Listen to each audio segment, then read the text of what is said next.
बार मरना और उसके बाद अदालत में पेश किया जाना। அப்ப மனித வாழ்க்கை இப்படிப்பட்டதுதான். तो देखिए इंसान की जीवन इसी प्रकार की ही है அதான் இப்ரேய நிர்வாகிக்குன்னு சொல்லுகிறேன். और जिसी के प्रति इब्रानी पत्र रचाने वाला कहता है ஒரே தரம் மரிப்பதும் एक ही बार मरना, அடுத்து நியாய தீர்ப்பு அடைவது. उसके बाद अदालत में पेश किया जाना। அப்ப மரணத்தை தேவன் நியமித்திருக்கிறார், நியாய தீர்ப்பையும் நியமித்திருக்கிறார். तो परमेश्वर देखे मृत्यु को भी नियुक्त किया है और अदालत को भी नियुक्त किया है। இந்த சிந்தை எல்லாருக்கும் கிடையாது. ये विचार सभी में नहीं होता। அப்ப இறை மக்களுக்கு அந்த சிந்தனையை தந்திருக்கிறார். तो ईश्वरीय प्रजा को परमेश्वर ने ये सोच दी है।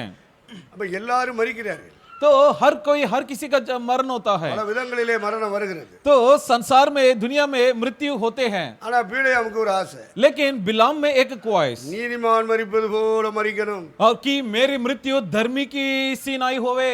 நீதிமான் மரிப்பது போல மரிப்பேனாக. तो कहता है कि धर्मी का मृत्यु जिस प्रकार हो वैसे मैं मरूं அவனுடைய முடிவு எப்படி இருக்கிறதோ அதுபோல எனக்கும் முடிவு உண்டாகும். और उनका जिस प्रकार अंत होता है वही अंत मेरा भी हो।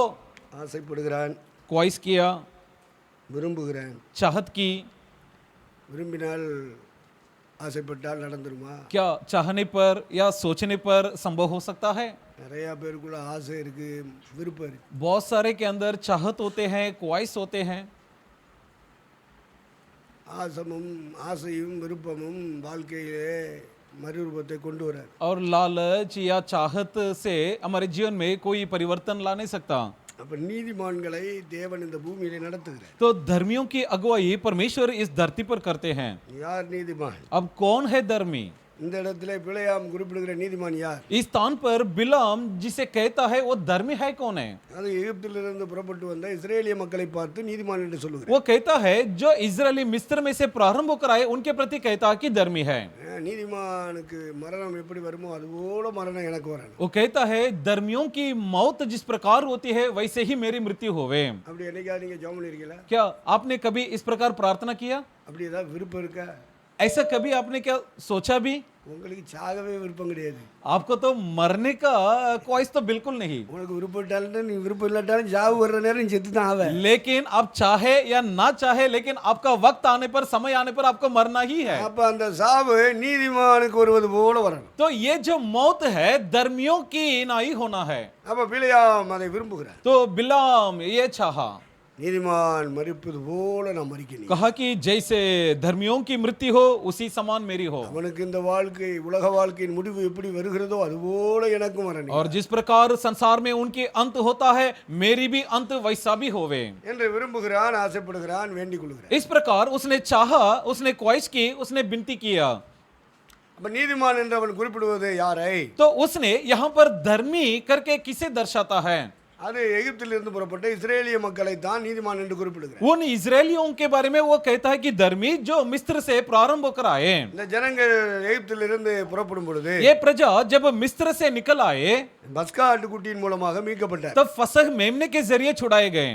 அப்ப எகிப்து தேசம் முழுவதும் சங்கார தூதன் மூலமாய் அழிவு வருகிறது. तो मिस्र भर संहार स्वर्गदूत के जरिए नष्ट हो रहे थे। அந்த அழிவுக்கு தப்ப வேண்டுமானால் उस संहार से यदि बचना है தேவன் ஒரு வழியை திறக்கிறார். तो परमेश्वर ने एक उपाय खोली।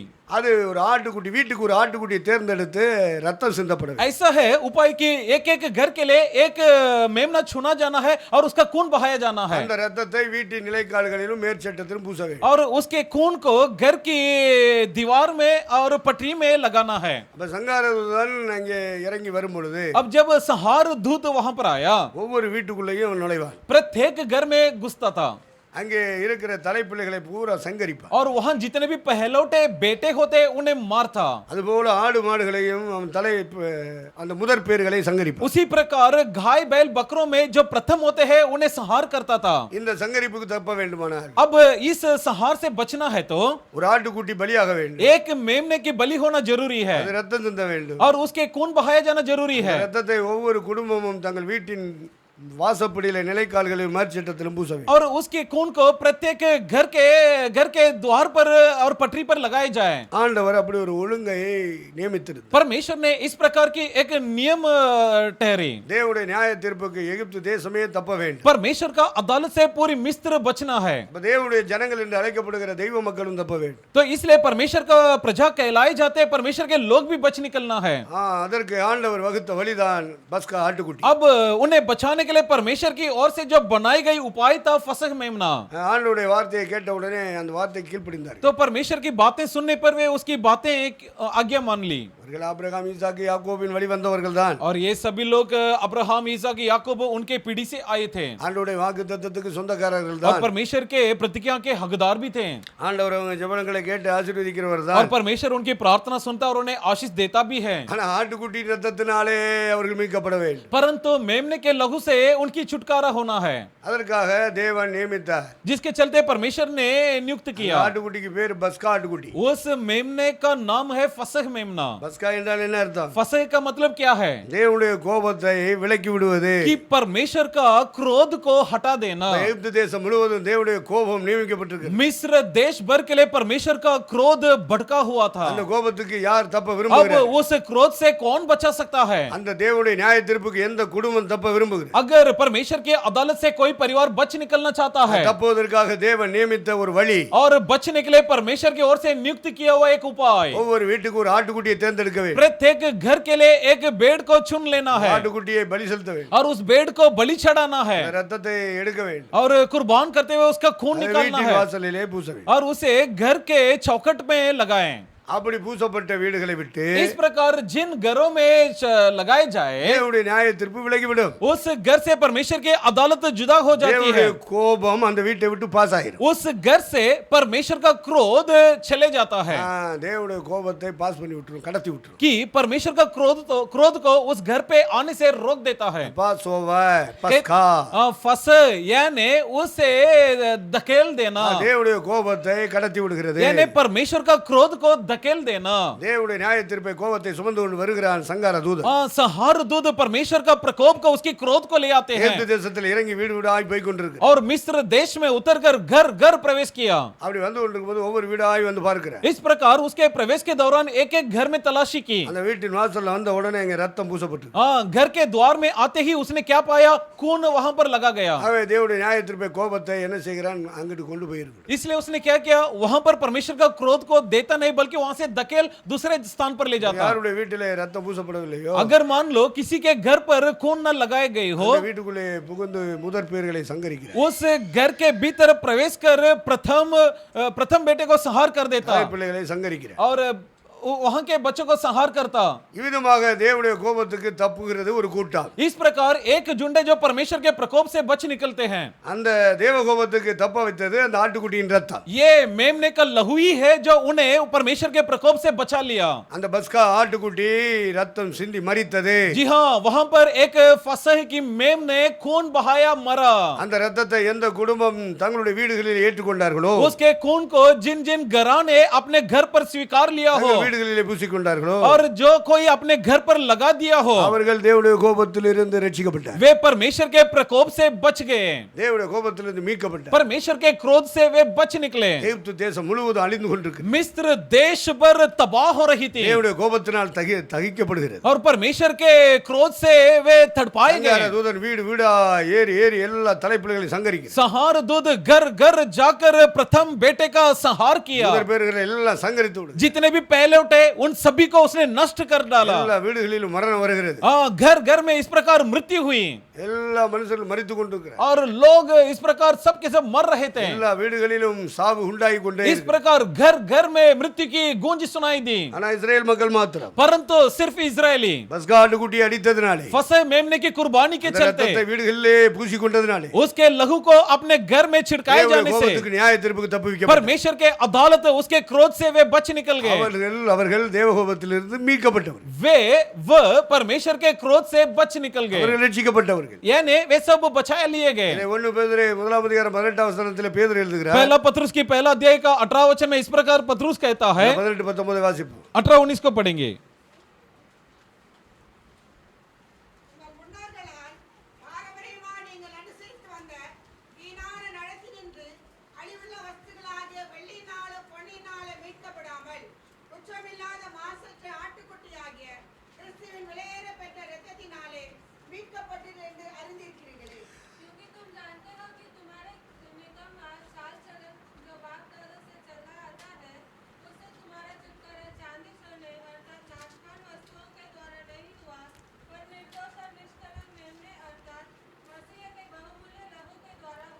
யார் நீதிமான்? अब कौन है धर्मी? பிலேயாம் வேண்டிக் கொள்ளுகிறான் ஆண்டவரிடத்திலே. बिलाम ने परमेश्वर से विनती किया, அவன் இருதயம் விரும்புகிறது, उसकी हृदय ने चाहत அவன் की, இருதயம் ஆசைப்படுகிறது. उसकी हृदय में एक लालच हुआ நீதிமான் மரித்தது போல் நானும் மரிக்க வேண்டும். कि धर्मियों की मृत्यु की समान मेरी भी हो। அவனுக்கு என்ன முடிவு வருகிறதோ அதுபோல உள்ள முடிவு எனக்கு வர வேண்டும். उसके साथ जो अंत होता है वही अंत मेरा भी हो। அப்ப யாரை அவன் நீதிமான் என்று तो குறிப்பிடுகிறான்? उसने किसे धर्मी कहता है? எகிப்து தேசத்திலே தேவனுடைய கோபத்துக்கு தப்புவிக்கப்பட்டவர்களை நீதிமான் என்று சொல்லுகிறார். जो लोग मिस्र देश में परमेश्वर के क्रोध से बच निकल गए उन्हें धर्मी कहता है। இதனாலே தப்புவிக்கப்பட்டவர்கள் பஸ்காட்டுக்குட்டியின் ரத்தத்தினாலே वे தப்புவிக்கப்பட்டவர்கள். कैसे बच निकले? फंसे मेमने के लहू से बच निकल गए, அந்த தேவ கோபத்திலிருந்து மீட்கப்பட்டவர். परमेश्वर के क्रोध से बचाए गए। இந்த மீட்பு புதிய ஏற்பாட்டு சபை மக்களுக்கு வரணும். ये छुटकारा नए नियम की कलीसिया की प्रजाओं को भी हासिल होना है। கிறிஸ்தவ குடும்பத்துல பிறந்ததனால வந்துராது. किसी ईसाई परिवार में जन्म लेने से नहीं हो सकता, கிறிஸ்தவ பேர் வைத்திருக்கிறதுனால வந்துராது. या किसी ईसाई का नामकरण करने से नहीं हो सकता। கிறிஸ்தவ சபைகள் கூடுகிற இடத்துல போய் பாட்டு பாடுறதுனால வந்துராது. ईसाई लोग जिस कलीसिया में एकत्रित होकर गीत गाते वहां जाने से नहीं हो பைபிள் जाता। வாசிக்கிறதுனால வராது. सिर्फ बाइबल पढ़ने से यह संभव नहीं होता। எதனால வரும்? ये कैसे संभव है? நீதிமான் என்கிற அந்த எல்லை எந்த இடத்திலிருந்து வருகிறது? और धर्मी ये जो चीज, ये नाम कहां से प्राप्त होती है?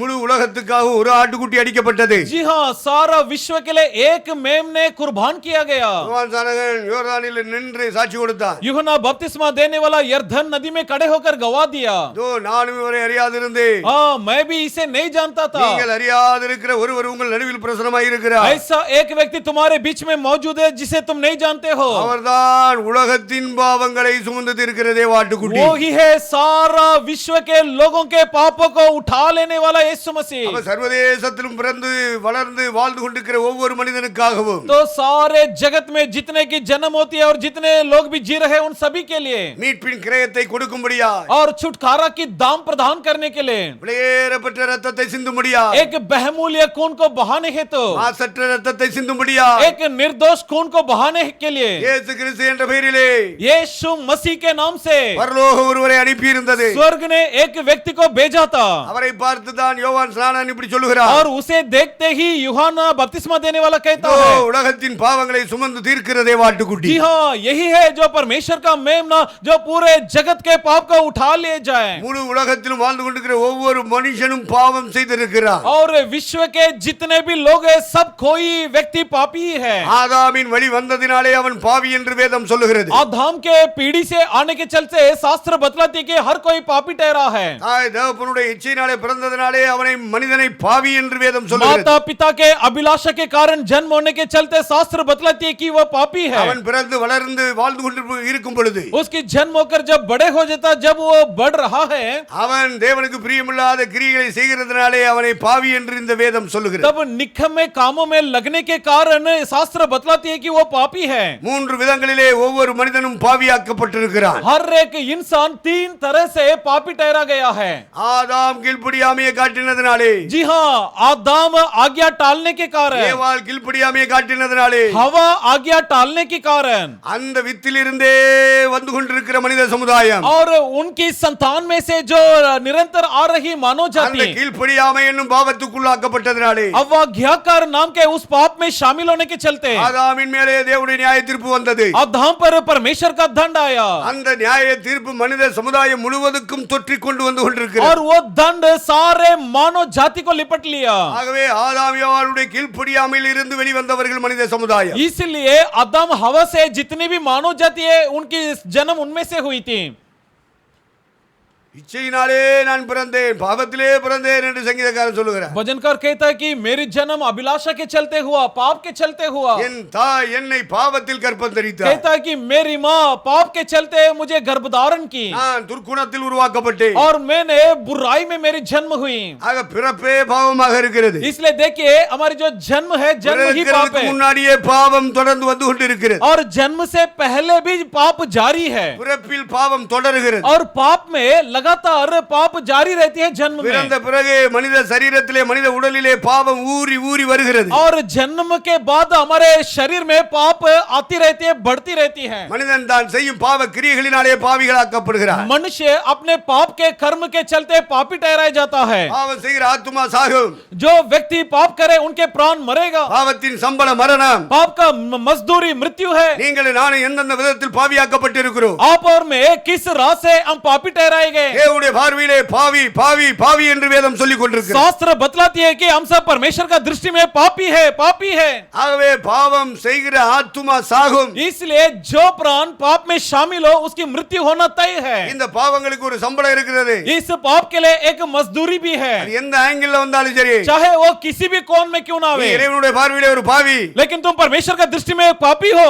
உன் பாவம் மன்னிக்கப்பட வேண்டும். तुम्हारा पाप क्षमा किया जाना है. பரலோகம் தான் அந்த மன்னிப்பை தரணும். स्वर्ग ही हमें क्षमा करना है. கங்கையில போய் முங்கி எந்திரிக்கிறதுனால அந்த பாவம் தீராது. गंगा में जाकर डुबकी मारने पर पाप की प्रायश्चित मिल नहीं सकता. காசியில இருந்து கன்னியாகுமரிக்கு போனாலும் பாவம் தீராது. और काशी से कन्याकुमारी तक जाने पर पाप की प्रायश्चित हो नहीं सकता. கன்னியாகுமரியிலே முக்கடலும் சங்கமமாகிறது. और तीनों समुद्र के मिलन होता है. அந்த கடலை போய் முங்கி எந்திரிச்சாலும் பாவம் தீராது. उस समुद्र में जाकर डुबकी मारने पर भी पाप से प्रायश्चित हो नहीं सकता. புண்ணிய ஸ்தலம் போய் வந்தாலும் பாவம் தீராது. और धर्म पुण्य स्थल में जाने पर भी पाप की क्षमा मिल नहीं सकता. அன்னதானம் பண்ணினாலும் முடியும் அந்த பாவம் தீராது. और अन्न दान करने पर भी पाप से क्षमा नहीं मिल सकता.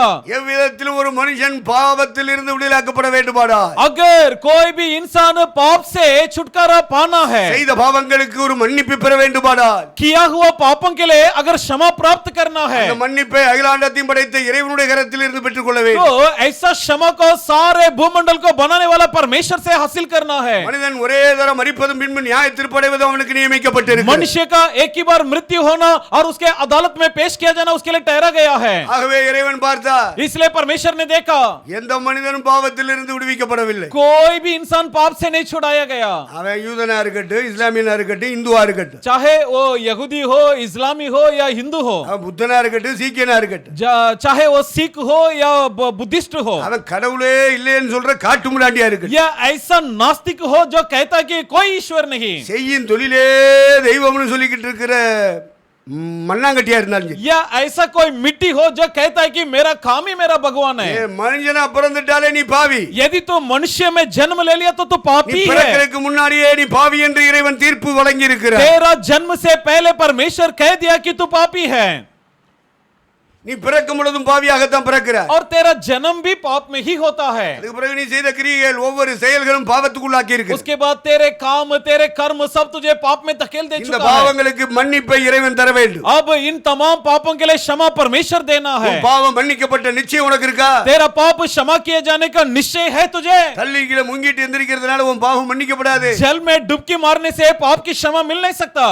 ஆடு மாடுகளை கோழிகளை பறவைகளை பலி செலுத்துவதனாலே பாவம் மன்னிக்கப்படாது. भेड़ बकरे गाय और मुर्गी पक्षियों इन्हें बलि चढ़ाने से पाप की क्षमा नहीं मिल सकता. புண்ணிய தலங்களை கோவில்களை சுத்தி சுத்தி வர்றதுனால பாவங்கள் மன்னிக்கப்படாது. पुण्य स्थल में जाने से या मंदिर को फिरा मारने से पाप की क्षमा मिल नहीं सकता.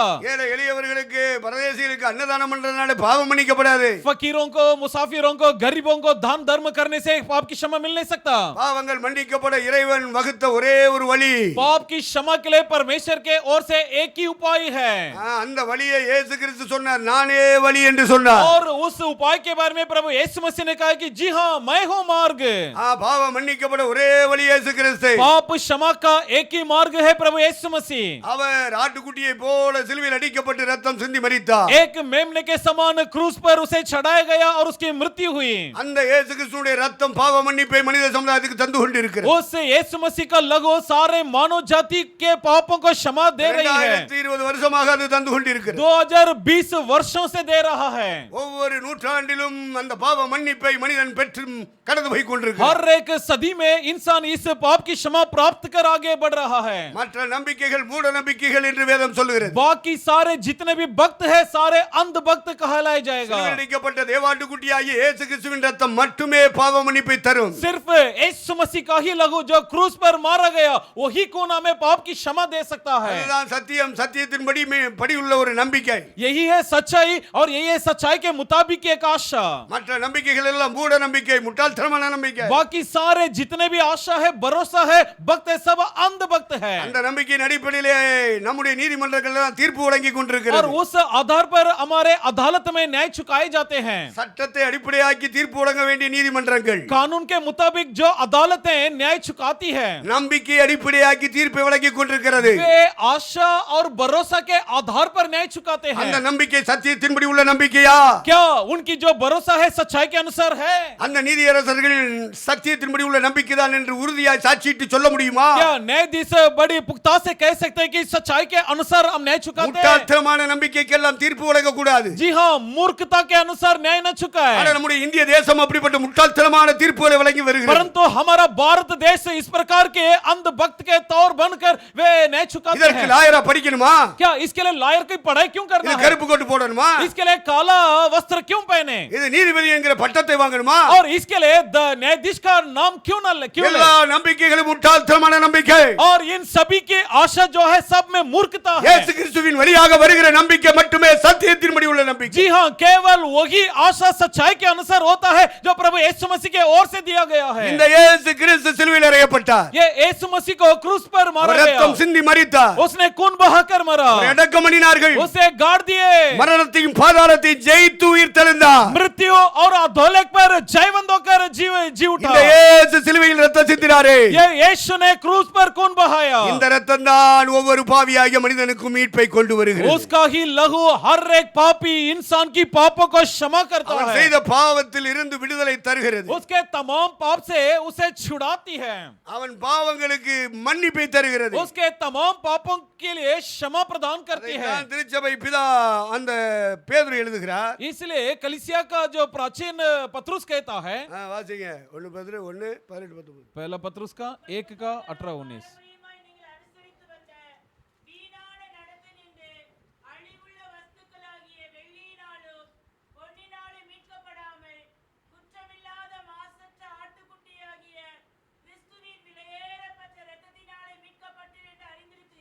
மீட்பு அங்கே சொல்லப்பட்டிருக்கிறது. यहाँ पर छुटकारा का विषय कहा है, மன்னிப்பு அங்கே यहाँ சொல்லப்பட்டிருக்கிறது. पर क्षमा के बारे में कहा गया है, பரலோகமே அந்த வழியை திறந்து கொடுக்கிறது. और स्वर्ग स्वयं इस मार्ग में दिया है அது இயேசு கிறிஸ்துவினுடைய ரத்தத்தினால தான் மனிதனுடைய பாவத்துக்கு மன்னிப்பு. कि यीशु मसीह के लहू के चलते ही मानव जाति को क्षमा मिलेगा। இல்ல அந்த மன்னிப்பு பெறலைனா தேவனுடைய கோபம் உன் மேல இருக்கும். नहीं तो जब तक आप क्षमा नहीं पाते तब तक परमेश्वर का कुटुंबத்தின் क्रोध மேல बने இருக்கு. रहेगा, आपके परिवार में बने रहेगा, உன் வீட்டு மேல நிக்கி. आपके घर पर टिकेगा, உன் கிராமத்து மேல இருக்கு. आपके गांव वो में बने पట్టणத்து மேல रहेगा, இருக்கு. आपके शहरों में நீ बने வாழ்ந்து रहेगा, கொடுக்கிற தேசம் முழுவதிலும் தேவகோபம் और நிலைநிற்கும். जिस तेरे जिंदगी भर परमेश्वर का प्रकोप बने रहेगा। யோவான் சுவிசேஷம் 3ஆம் அதிகாரம் கடைசி வசனம் என்ன சொல்லுகிறது? यूहन्ना रचित सुसमाचार 3 अध्याय के आखिरी वचन में क्या लिखा है?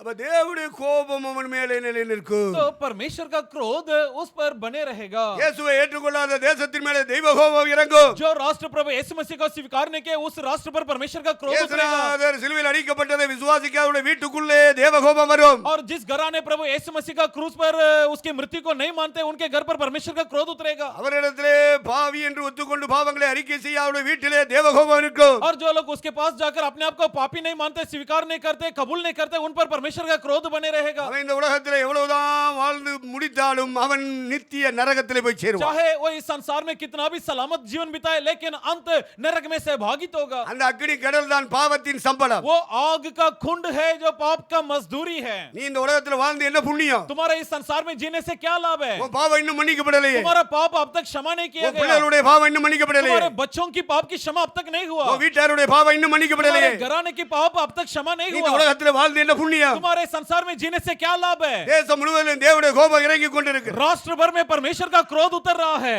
ஏன் தேவனுடைய கோபம் இறங்குகிறது? परमेश्वर का गुस्सा क्यों उतर रहा ஏன் है? அந்த வீட்டின் மேல தேவனுடைய கோபம் இறங்கி வருகிறது? घर पर परमेश्वर का गुस्सा क्यों उतर रहा है? அது பாவத்தின் சம்பளம். क्योंकि वो पाप का मजदूरी है। பாவம் செய்கிற ஆத்துமா சாகும். जो प्राण पाप करे वो मरेगा।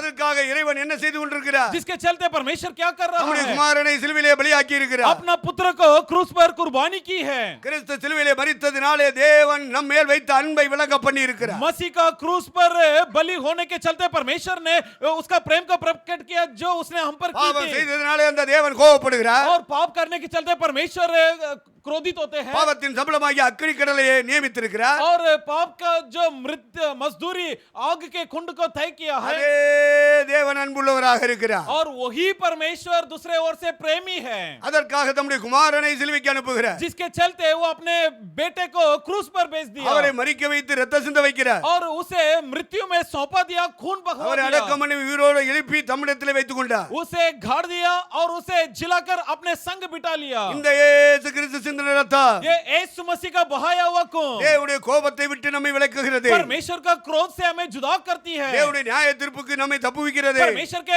अदालत से हमें बचा लेता है இயேசு கிறிஸ்து அதற்காகவே ரத்தம் சிந்தினார். और इसी कारण प्रभु यीशु मसीह ने खून बहाया। இயேசு கிறிஸ்துவின் ரத்தம் यीशु मसीह का लहू காணக்கூடாத தேவனோடு ஒப்புரவாக்குகிறது. अनदेखा परमेश्वर के साथ हमारा मिलन करवाती है, பரலோக ராஜ்யத்தோடு ஒப்புரவாக்குகிறது. स्वर्ग राज्य के साथ हमारा मेल मिलाप करवा देता தேவ है, தூதர்களோடு ஒப்புரவாக்குகிறது. परमेश्वर के स्वर्गदूतों के साथ हमारी मिलाप பரிசுத்த करवा देता ஆவியானவரோடு है, ஒப்புரவாக்குகிறது. पवित्र आत्मा के साथ हमारा मिलन करा देता பரிசுத்தமாக்கப்பட்ட है, பிள்ளைகளோடு ஒப்புரவாக்குகிறது. संतों के साथ हमारा मिलन करा देता है। ஆகவே உலகத்தில் இருக்கிற நம்பிக்கை எல்லாம் செத்த நம்பிக்கை, வீண் நம்பிக்கை. इसलिए संसार की जितनी भी आशा हो माने मरी हुई हो, சிலுவையில் அறையப்பட்ட கிறிஸ்து மேல் வைக்கிற நம்பிக்கை மட்டுமே ஜீவனுள்ள நம்பிக்கை. मात्र वही आशा जो क्रूस पर मरा गया यीशु पर रखा जाता वो जीवित அதுவே भरोसा है, சத்தியத்தின்படி உள்ள நம்பிக்கை. वही है सच्चाई के अनुसार दिया गया भरोसा है। மற்ற நம்பிக்கை உடையவர்கள் எல்லாரும் அக்கினி கடலுக்கு பங்காளிகளாய் மாறுவார்கள். बाकी जितने भी आशादारी हो वे सब आग के झील के सहभागी बनेंगे, அப்படித்தான் ஆண்டவர் சொல்லுகிறார். और प्रभु भी यही कहता அப்படித்தான் है, இயேசு சொல்லுகிறார். यीशु भी यही कहता है, அப்படித்தான் பரிசுத்த ஆவியானவர் சொல்லுகிறார். पवित्र आत्मा भी यही कहता அப்படித்தான் है, என் கையில் உள்ள வேதம் சொல்லிக் கொண்டிருக்கிறது. और ऐसा ही मेरे हाथों में लिया हुआ शास्त्र भी बता रही है। அல்லேலூயா. हालेलुया, ஆண்டவருக்கு மகிமை உண்டார். प्रभु को महिमा मिले। அப்ப பஸ்காட்டு குட்டியின் ரத்தத்தின் மூலமா மீட்கப்பட்டவன் தான் நீதிமான். तो धर्मी वही है जो फंस मेमने की लहू से छुड़ाया गया हो, பாவ மன்னிப்பை பெற்றுக்கொண்டவன் தான் நீதிமான். जो पाप की क्षमा हासिल किया वही है धर्मी। பரிசுத்த ரத்தத்தினாலே இயேசுவின் ரத்தத்தினாலே மனசாட்சியை கழுவி சுத்த மனசாட்சியை கொண்டவன் தான் நீதிமான். पवित्र लहू से अर्थात यीशु के लहू से जो अपने विवेक को मन को शुद्ध करा लिया वही है धर्मी। அந்த பாவ மன்னிப்பு சுத்திகரிப்பு உனக்கு கிடைக்கலன்னு வச்சுக்க, अगर मान लो पाप की क्षमा शुद्धिकरण तुझे नहीं உன் मिला, வீட்டுல உள்ளவங்களுக்கு கிடைக்கலன்னு வச்சுக்க, तुम्हारे घराने को मान लो नहीं मिला, செத்தா நரகம் தான். तो मरने पर कहां? नरक में, அக்கினி கடல்ல போய் இறங்குவாங்க. आग के झील में सहभागी होंगे। உனக்கு பெரிய குடும்பம் இருந்து என்ன புண்ணியம்? तेरा बड़ा परिवार होने से क्या फायदा? உன் கூட பிறந்த இருந்து இருந்தவங்க இருக்கிறவங்க என்னால என்ன புண்ணியம்? तुम्हारे भाई बंदे रहने से क्या लाभ है? அவங்க பாவ மன்னிப்பு இன்னும் பெறலையே. क्योंकि वे अब तक पाप की क्षमा नहीं पाया है। இன்னும் உன் பிள்ளைய செஞ்ச பாவத்தை இயேசுனர் மன்னிக்கலையே. तुम्हारे बच्चों ने जो पाप किया वो पाप को अब तक प्रभु यीशु मसीह ने क्षमा नहीं किया। அவர் சிந்திய ரத்தம் அவங்களுடைய துருமன சாட்சி நீங்க சுத்தமன சாட்சியை தரும்படி கழுவலையே. हाँ, प्रभु के लहू जो उनके लिए बहा गया वो खून उनके विवेक को उनके मन को अब तक धोया नहीं। உன் பிள்ளைகள் இப்படி இருக்காங்களேன்னு சொல்லி அந்த கவலை உனக்கு வரலையே. तुम्हारे बच्चों की बेहाल के चलते तुम्हें कभी दुख हुआ? இந்த உலகத்துல வாழ்ந்து செத்து நரகத்துக்கு போற வாழ்க்கையை தானே நீ நினைச்சு கவலைப்பட்டுட்டு இருக்க. इस संसार में जो जीते मरते आके नरक में जाते उस जिंदगी की तू परवाह करती है। கவலையும் பாரம் இந்த உலகத்துக்கு எடுத்ததான் இருக்கு. तुम्हारी चिंता और तुम्हारी बोझ इस संसारिक है। நம்முடைய பிள்ளைகளுடைய பாவங்கள் இன்னும் மன்னிக்கப்படலையே. हमारे बच्चों की पाप अब तक क्षमा नहीं हुआ। ஆண்டவர் சிந்தின ரத்தத்தினாலே கழுவப்படலையே. प्रभु के बहाए गए लहू से अब तक நல்ல धोया नहीं गया। மனசாட்சியோடு நம்முடைய பிள்ளைகள் வாழலையே. और मेरे बच्चे उत्तम विवेक के साथ नहीं जी रहे हैं। என்று உன் பிள்ளைகளை குறித்து நீ கவலைப்பட்டதுண்டா? ये चिंता क्या आप கண்ணீர் कभी வடிக்கிறதுண்டா? अपने बच्चों के लिए कभी आंसू நீ बहाए? ஆண்டவர் சமூகத்திலே காத்திருந்து அழுததுண்டா? क्या तुम परमेश्वर के चरणों में बैठकर आंसू ஒண்ணும் कभी கிடையாது, बहाए? ஒண்ணும் கிடையாது. नहीं, बिल्कुल நீ नहीं। ஒரு உலக கிறிஸ்தவன். तू एक दुनियादारी உலக ईसाई है। கிறிஸ்தவன். तू एक दुनियादारी நீ ईसाई செத்தா है। நரகம்தான். तू मरने पर नरक में உனக்கு जाएगा தான் அக்கினி கடல். और तेरे लिए आग की झील है। நீ தப்ப வேண்டுமானால் यदि तू बचना है தேவனே உனக்காக வகுத்த வழி. परमेश्वर ही तेरे लिए एक उपाय அவருடைய खोज ஒரே रखा பேரான है। குமாரனை பஸ்காட் குட்டியாக சிலுவைக்கு அனுப்பி वो இருக்கிறார். अपना एकलौता पुत्र फंसे मेमने को क्रूस पर बेच அவர் दिया है। உனக்காக உன் குடும்பத்துக்காக உன் பிள்ளைகளுக்காக ரத்தம் சிந்தி இருக்கிறார். वो तेरे लिए तेरे परिवार के लिए तेरे बच्चों के लिए खून बहाया है। அந்த ரத்தத்தை எடு, उसके खून को ले ले, விசுவாசத்திலே எடு, विश्वास के साथ ले ले அது வீடாகி உன் வாழ்க்கையிலே பூசிக்கொள். और घर नाम के अपने शरीर में अपने जीवन में लगा அந்த ले। ரத்தம் பூசப்பட்ட வீட்டின் மேல், और जिस घर पर खून छिड़काए அந்த गए हो ரத்தம் பூசப்பட்ட ஆத்மாவின் और மேல் जिस प्राण पर खून लगाए गए हो பரலோக தேவனுடைய கோபம் விலகி போய்விடும். वहां से स्वर्गीय परमेश्वर का क्रोध निकल जाएगा। அதைத்தான் பேதுரு விளங்கி எழுதுகிறார். और इन्हीं बातों को समझकर நீ पतरस लिखता வெள்ளியினாலும் है, பொன்னினாலும் மீட்கப்படவில்லை, तुम ना सोना चांदी से छुड़ाए गए हो, மாசற்ற ஆட்டுக்குட்டி, परंतु निर्दोष मेमना, விலையேறப்பெற்ற ஆட்டுக்குட்டி, न बहुमूल्य मेमना, உனக்காக சிலுவையில் சிந்தின இரத்தத்தினாலே तेरे लिए क्रूस पर बहाए गए लहू के நீ चलते மீட்கப்பட்டிருக்கிறாய், तू छुड़ाया நீ गया है, மன்னிக்கப்பட்டிருக்கிறாய், तुझे क्षमा किया அந்த गया है, இரத்தத்தினாலே கழுவி சுத்தமாக்கப்பட்டிருக்கிறாய், उस लघु से धोए जाकर शुद्ध किया गया நீ है। நீதிமானாக தேவனுக்கு முன்பாக நிறுத்தப்பட்டிருக்கிறாய். अब तू परमेश्वर के सामने धर्मी ठहरा गया है। பிலேயாம் யாரை பார்த்து நீதிமான் என்று சொல்லுகிறார்? बिलाम किसे देखकर धर्मी कहता है? நீதிமான் மரிப்பது போல நான் மரிப்பேன், धर्मी के मृत्यु के समान मेरी भी मृत्यु हो, அவன் முடிவு போல என் முடிவு இருப்பதா. जैसा उसके अंत होता है वैसा मेरा भी अंत हो। அப்போ அவன் ஆசைப்படுகிறானே, तो उसने एक ख्वाहिश की थी, விரும்புகிறானே. उसने चाहा। நமக்குள்ள விருப்பங்கள் என்ன விருப்பம் இருக்கு? अब बताइए हमारे अंदर कौन सी ख्वाहिश है, कौन सी चाहत இல்ல है? அந்த உலக மனுஷங்க இந்துக்கள் மாதிரி இஸ்லாமிய மாதிரி யூத மாதிரி தான் உன் விருப்பம் இருக்கு. तुम्हारे चाहत भी क्या है? जो इस दुनियादारी के समान, जैसे हिंदू लोग करते, जैसे मुसलमान, जैसे उनकी ख्वाहिश जो है, आपका ख्वाहिश भी உனக்கு वही है। ஆவிக்குரிய விருப்பமே வரலையே, आपके अंदर आत्मिक विचार अब तक நீ नहीं आया, அதுக்காக ஜெபமே பண்ணலையே. तुम उसके लिए कभी प्रार्थना भी नहीं किया। உலகத்தான் எப்படி சாமி கும்பிடும்போது கேட்பானோ அது மாதிரி தான் நீனும் கேட்டுக்கிட்டு இருக்க. जैसे दुनियादार लोग पूजा के वक्त मांगते हैं वैसे तुम भी मांगते हैं, மறுபடி பிறந்த கிறிஸ்தவனுடைய ஜெபமே வேற. लेकिन जो ईसाई का पुनर्जन्म हो चुका उनका प्रार्थना ही अलग மறுபடியாத है। கிறிஸ்தவன் இருக்கான், लेकिन वैसा ईसाई भी है जिनका पुनर्जन्म नहीं हुआ அவன் है, ஜெபம் எல்லாம் உலகத்தை மாதிரி தான் இருக்கு. उसका प्रार्थना जैसे दुनियादारी ही होता है। மறுபடி பிறந்தவன் தான் ஆவிக்குரிய ஜெபமே எடுப்பான். परंतु जिनका पुनर्जन्म हो चुका है वो आत्मिक प्रार्थना இந்த करेगा। கல்லின் மேல் என் சபையை கட்டுவேன் मैं अपनी कलीसिया इस पत्थर पर निर्माण என்று करूंगा। இயேசு சொன்ன சபை எது? और इस प्रकार यीशु ने जी किस அது कलीसिया के மறுபடி बारे में कहा? பிறந்தவர்களின் கூட்டம், वो उन लोगों का झुंड है जिसकी மனம் पुनर्जन्म हो चुकी है। திரும்பினவர்களின் கூட்டம், ये उनकी झुंड है जो मन फिर चुके பரிசுத்த हैं। ஆவியினாலே நிரப்பப்பட்டவர்களின் ये கூட்டம். उनकी झुंड है जो पवित्र आत्मा से भरे அவன் जा தான் चुके ஆவிக்குரிய हैं। கிறிஸ்தவன். वही है आत्मिक ईसाई। மத்தவெல்லாம் உலக கிறிஸ்தவன். बाकी सब दुनियादारी मामिस ईसाई, क्रिश्चियन। बाकी सब शारीरिक ईसाई। அவன் செத்தான்னா நீதிமான் மாதிரி சாக மாட்டான். वो मरने पर उसकी मृत्यु धर्मी के समान नहीं होगा। இந்த ஐயர் மாரு இந்த ஃபாதர் மாதிரிலாம் கொண்டு போய் புதைக்கும் போது கத்தருக்குள்ள திருடன் தான் சொல்லுவாங்க, பொய் சொல்லுவாங்க. ये फादर लोग जब दफनाते तब ये बोलते कि इनका मृत्यु परमेश्वर में हुआ, ये सब झूठ है। ஏன்னா அவங்க அப்படி சொன்னா தான் அவங்க பதவி அவங்களுக்கு கிடைக்கும். क्योंकि ऐसा कहने पर ही वे अपने पद में टिक पाएंगे। எங்களுக்கு அப்படி இல்ல. लेकिन हमें वैसा नहीं। அவன் 4 வருஷம் 8 வருஷம் பைபிளை படிச்சிட்டு வந்து பிரசங்கம் பண்றான். वो 4 साल 8 साल बाइबल पढ़ लिख कर आकर प्रचार करता है। எங்களுக்கு ஆண்டவர் சொல்லி தருவார். हमें तो परमेश्वर सिखाते हैं। அவர் என்ன சொல்றாரு மட்டும் சொல்லுவோம். वो जो कहने के लिए कहता हम उतना ही सुना देते हैं।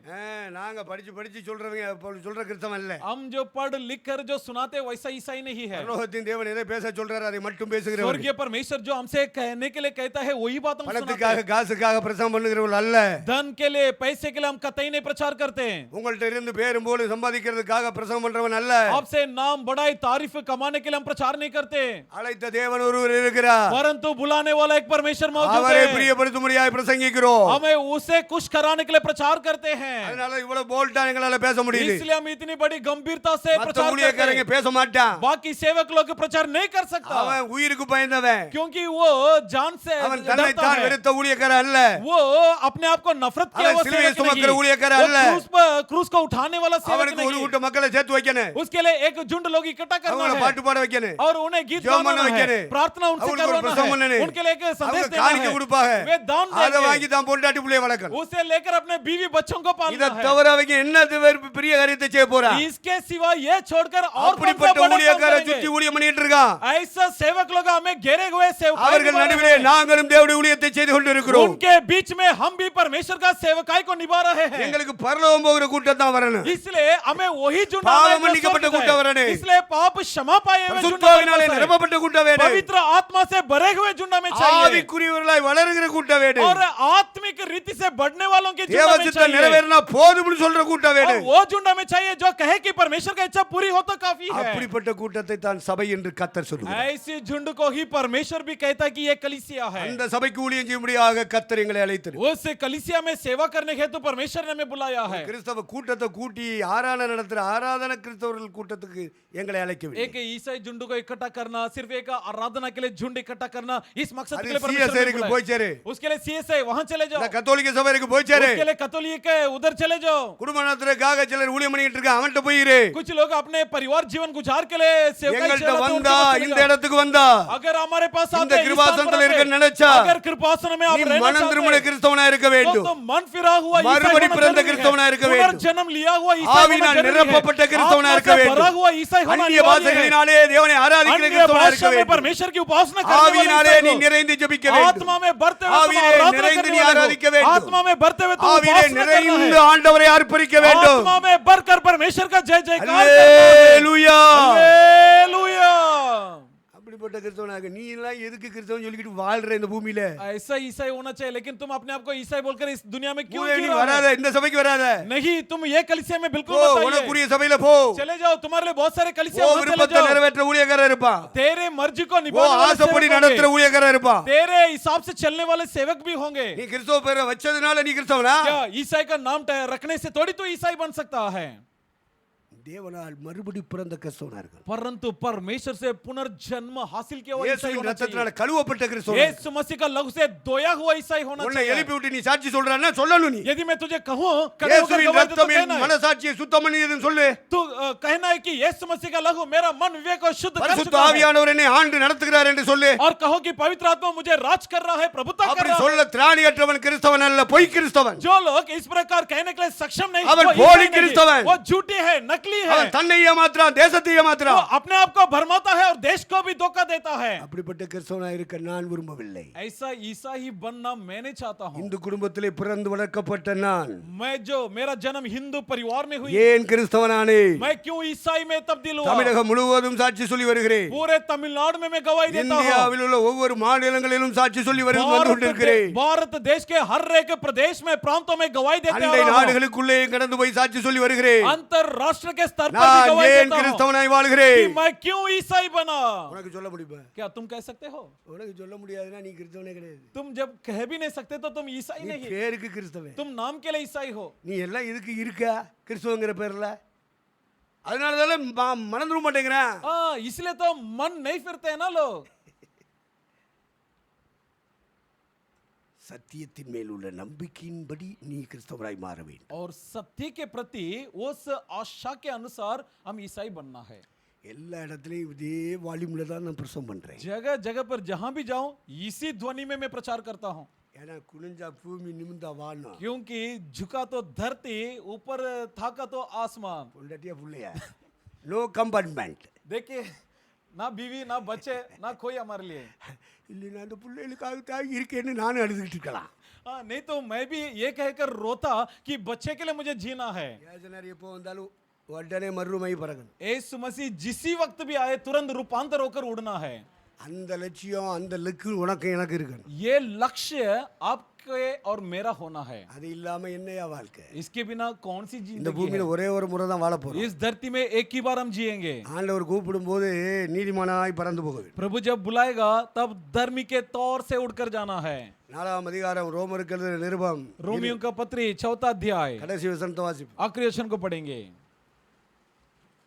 அவர் நம்முடைய பாவங்களுக்காக ஒப்புக்கொடுக்கப்பட்டு நாம் நீதிமான்களாக்கப்படுவதற்காக எழுப்பப்பட்டும் இருக்கிறார். वह हमारे अपराधों के लिए पकड़वाया गया और हमारे धर्मी ठहराने के लिए जिलाया भी गया। நாம் நீதிமான்கள் ஆக்கப்படுவதற்காக சிலுவையில் இயேசு மரித்தார். हमें धर्मी बनाने के लिए क्रूस पर प्रभु यीशु मसीह का मृत्यु हुआ அந்த இயேசு ரத்தம் சிந்தினார். यीशु मसीह कौन बहाया அப்ப இயேசுவின் ரத்தம் तो यीशु का लहू உன்னையும் என்னையும் பரிசுத்தப்படுத்தி நீதிமானாக நிறுத்துகிறது. तुझे और मुझे पवित्र बनाकर धर्मी ठहराता है தேவ கோபத்துக்கு விலக்கி பாதுகாக்கிறது. परमेश्वर का प्रकोप से हमें बचा लिया है அப்போ இயேசுவின் ரத்தத்தினாலே கழுவப்பட்டவர்கள் तो தான் जो यीशु के लहू से धोए गए हो கழுவி துருமன சாட்சியை நீக்கி நல்ல மனசாட்சியை பெற்றுக் கொண்டவர்கள் தான் जो धोए जा चुके जिनके मन विवेक शुद्ध हो जा चुके हैं நீதிமான்கள். वे है धर्मी பிலேயாம் இஸ்ரவேல் மக்களை பார்த்து நீதிமான் என்று சொல்லுகிறார். बिलाम इजरायलियों को जब देखा तब उन्हें देखकर कहा कि ये सब धर्मी है உலகத்திலே எல்லா மனுஷனும் தான் சாக போறான். इस संसार में सबके मृत्यु होना तय है நீதிமானும் சாக போறான். और धर्मी का भी मृत्यु ஆனா होगा நீதிமான் சாவது போல நான் சாக வேண்டும். लेकिन जैसे धर्मी का मृत्यु हो उसी समान मेरा भी हो அந்த பரிசுத்தவான்களுக்கு வருகிற மரணத்தை போல என்னுடைய மரணம் வர வேண்டும். जिस प्रकार संतों की मृत्यु होता है उसी समान मेरा भी हो நாம் நீதிமான்கள் ஆக்கப்படுவதற்காக இயேசு சிலுவைக்கு ஒப்பு கொடுக்கப்பட்டார். हमें धर्मी बनाने के लिए प्रभु यीशु मसीह को क्रूस पर सौंपा गया நாம் நீதிமங்களாக்கப்படுவதற்காக இயேசு கிறிஸ்து மரித்தோரிலிருந்து எழுப்பப்பட்டார். हमें धर्मी बनाने के लिए प्रभु यीशु मसीह को मरे हुए में से जिलाया गया இந்த இயேசுவை விசுவாசிக்கிறவர்கள் தேவனுடைய பிள்ளைகளாக और மாறுகிறார்கள். जो कोई यीशु मसीह पर विश्वास करते हैं मानो वे परमेश्वर के संतान में तब्दील होते உங்களை हैं என்னையும் தேவன் நம்முடைய பிள்ளைகளாக மாற்றுகிறது மட்டுமல்ல, आपको और मुझे न केवल प्रभु परमेश्वर हमारे संतान में बना देता நீதிமான்களாக மாற்றுகிறார். परंतु हमें धर्मी से ठहरा देता है எகிப்து தேசத்திலே இருந்த இஸ்ரேல் மக்கள் पहले इजरायली जो मिस्र में थे சங்கார தூதனுக்கு தப்புவிக்கப்பட்டு सहारू दूत से बच निकले அவர்கள் எகிப்து தேசத்திலிருந்து விடுவிக்கப்பட்டு வருகிறார்கள். इस प्रकार मिस्र से छुटकारा उनकी हुई वहां से प्रारंभ हुए அப்போ செங்கடல் அவர்கள் வர்ற பாதையில குறுக்காக நிக்குது. तब उनके रास्ते में उनके सामने क्या आ गया लाल समुद्र செங்கடலை ஆண்டவர் ரெண்டா பிரிக்கிறார். अब ये लाल समुद्र को परमेश्वर ने दो हिस्सों में बंटवा दिया கடலை பிரித்த உடனே தரை பாதை தெரிகிறது. और जैसे समुद्र को दो भाग में कर दिया तब उन्हें रास्ता जमीन दिखाई அந்த दी பாதையின் வழியாக तब उस जमीन से இந்த மீட்கப்பட்ட ஜனங்கள் எல்லாரும் கடந்து போறாங்க. छुड़ाए हुए ये सारी प्रजा उस रास्ते से आगे बढ़े அவர் கடந்து அங்கே வனாந்தரத்திலே அந்த அக்கறை சேர்ந்து விட்டார். इस प्रकार समुद्र को पार कर जंगल में यानी उस तट पर पहुंच गए இதை பவுல் என்ன சொல்கிறான்? पौलुस इसके बारे में क्या कहता है மோசேக்குள்ளாக ஞானஸ்நானம் பெற்றார்கள். मूसा में वे बपतिस्मा लिए மேக ஸ்தம்பத்தினாலே बादल के खंबे மேலே மேக ஸ்தம்பம், ऊपर बादल के खंबे கீழே கடல் ரெண்டு பகுதியும் அப்படி பிரிந்து சோறு போல நிக்கிறது. और नीचे समुद्र दो भाग में बंटकर दो हिस्से में बंट गया இப்போ அவர்கள் மேலே மேக ஸ்தம்பம் ரெண்டு பக்கம் கடல் சோறா நிக்குது, அப்படி உள்ள போய் அப்படி வெளியே வர்றாங்க. अब देखिए ऊपर बादल के खंबे हैं और यहाँ समुद्र दुभाग होकर दो बाजू में दीवार के समान बट गया, बीच में से अब वे गुजर रहे हैं இது எதை காண்பிக்கிறது? ये किस बात को दर्शाता है கிறிஸ்துக்குள்ளாக ஞானஸ்நானம் எடுப்பதை காண்பிக்கிறது. मसीह में होने के लिए बपतिस्मा को दर्शाता है அப்ப கிறிஸ்துக்குள்ளாக ஒருவன் ஞானஸ்நானம் எடுக்கும் பொழுது, यदि जब कोई व्यक्ति मसीह में सुमार होने के लिए बपतिस्मा लेता है பரிசுத்தாவின் நாமத்தில் எடுக்கும்போது, जब पिता पुत्र पवित्र आत्मा के नाम से लेता है தண்ணீருக்குள்ளே மூழ்கி எழுந்திருக்கும் போது, जब जल में डूब कर बपतिस्मा लेता है அதை ஞானஸ்நானம் என்று பவுல் குறிப்பிடுகிறார். उसे कहता है कि बपतिस्मा இயேசு கிறிஸ்து தண்ணீருக்குள்ளே இறங்கி மூழ்கி எடுத்து வெளியே வந்தார். यीशु मसीह जल में उतरे और डुबकी मारकर बपतिस्मा लिए உங்க குடும்பத்தில் இருக்கிற அத்தனை பேர் அப்படி முங்கி ஞானஸ்நானம் எடுத்திருக்காங்களா? क्या आपके परिवार के सब सदस्य इस प्रकार डुबकी मारकर बपतिस्मा ले चुके हैं ஆட்டுக்குட்டியின் ரத்தத்தினாலே கழுவி சுத்தமாக்கப்பட்டிருக்காங்களா? क्या मेमने के लहू से सब के सब शुद्ध हो जा चुके हैं அப்புறம் எப்படி உன்னை நீதிமான் சொல்றது? फिर कहां से तुझे हम धर्मी कहे நீதிமான்கள் ஆக்கப்படுவதற்கு தானே இயேசு சிலுவையில் மரித்தார். धर्मी बनाने हेतु प्रभु यीशु मसीह का मृत्यु क्रूस पर हुआ அதுக்காக தானே மரித்தோரிலிருந்து உயிரோடு எழுப்பப்பட்டார். इसीलिए तो मरे हुए में से जिलाया गया என்ன லெந்து நாட்கள் கொண்டாடுறதுக்கா? क्या दुख दिन पालने के लिए थोड़ी இல்ல இயேசு பிறந்தாருன்னு சொல்லி கரிஞ்சோரி திங்கிறதுக்கா? हाँ यीशु मसीह का जन्म हो गया कहकर मटन बिरयानी खाने थोड़ी நிறைய பயில அப்படிப்பட்ட கிறிஸ்தவனா தான் இருக்கான். बहुत सारे लोग इस तरह के ईसाई हैं ஆவிக்குரிய கிறிஸ்தவனாகவே இன்னும் வரல, மனம் திரும்பல. आत्मिक ईसाई के तौर पर अब तक नहीं बदला, तब्दील नहीं हुआ நம்முடைய பாவங்களுக்காக அவர் ஒப்பு கொடுக்கப்பட்டார். हमारे पापों के लिए जब वो सौंपा गया நாம் நீதிமான்கள் ஆக்கப்படுவதற்காக அவர் எழுப்பப்பட்டும் இருக்கிறார். और हमें धर्मी बनाने हेतु वो जिलाया भी गया है இந்த விசுவாச உடையவர்களாக இருக்கிற நாம ये विश्वास रखने वाले हम தேவனோடு சமாதானம் அடைந்திருக்கிறோம். परमेश्वर के साथ हमारी मेलाप होना है பாவத்தின் நிமித்தம் நாமும் தேவனும் பிரிந்து கிடந்தோம். पाप के चलते परमेश्वर और हमारे बीच में विभाजन थी பாவம் காணக்கூடாத தேவனை நம்மையும் பிரித்து விட்டது. और पाप को अनदेखने वाला परमेश्वर से हमें जुदा कर दिया அந்த பிரிவினையை உண்டாக்கின பாவத்திற்கு இயேசு கிறிஸ்து சிலுவையிலே நியாய தீர்ப்பை உண்டாக்கினார். पाप परमेश्वर से हमें जुदा कर ली, उसके लिए अंत परमेश्वर ने क्रूस पर कर दिया அதனாலே இயேசு கிறிஸ்துவை விசுவாசிக்கும் பொழுது, इसलिए जब यीशु मसीह पर हम विश्वास करें தேவனை நம்மை பிரித்த பாவத்தை நம்மை விட்டு விலக்கினதினாலே, तो पाप जो परमेश्वर हमसे जुदा நம்முடைய किया उसे பாவங்களுக்கு दूर மன்னிப்பு करने के கிடைத்ததினாலே, कारण, हमारे पाप से हमें क्षमा मिलने के இயேசு कारण, சிந்தின ரத்தம் நம்முடைய மனசாட்சியை கழுவி பரிசுத்தமாக்கினதினாலே, यीशु मसीह का बहाया हुआ खून हमारे मन विवेक को शुद्ध करने के कारण நாம் தேவனிடத்தில் சமாதானம் பெற்றோம். हमारा मिलाप परमेश्वर के साथ हो गई தேவன் நம்மை விட்டு முகத்தை திருப்பி இருந்தார். परमेश्वर पहले हमसे अपने चेहरा छुपाए रखता था இயேசுவை ஏற்றுக்கொள்ளும் பொழுது, लेकिन जब यीशु को स्वीकार किए, ரத்தத்தினாலே நாம் கழுவப்படும், जब उसके लहू से हम धोए गए, நாம் நீதிமானாக்கப்படும் பொழுது, जब हम धर्मी बनाए गए, அந்த தேவன் तब वो परमेश्वर முகத்தை நம்மேல் திருப்புகிற अपनी चेहरा हमारी ओर फिराए நமக்கும் தேவனுக்கு ஒரு சமாதானம். और हमें और परमेश्वर के आपस में एक मिलाप, அவர் சிலுவையில் சிந்தின ரத்தத்தினாலே उसके क्रूस पर बहाए गए लहू से சமாதானத்தை உண்டாக்கி शांति मेल मिलाप बनवाए பரலோகத்தில் உள்ளவைகளையும் பூலோகத்தில் உள்ளவைகளையும் தேவனுக்குள்ளே ஒப்புரவாக்கினார். और स्वर्गियों को और धरती के लोगों को परमेश्वर के साथ मेल मिलाप करवाया। எபேசியர் 2:20 நாம் வாசிக்கிறோம். एफेसियों का पत्री 2:20 में हम पढ़ सकते हैं।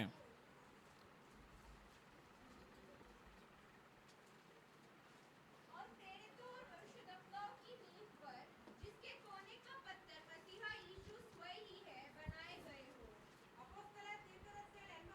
எபேசியர் 2:20 2:20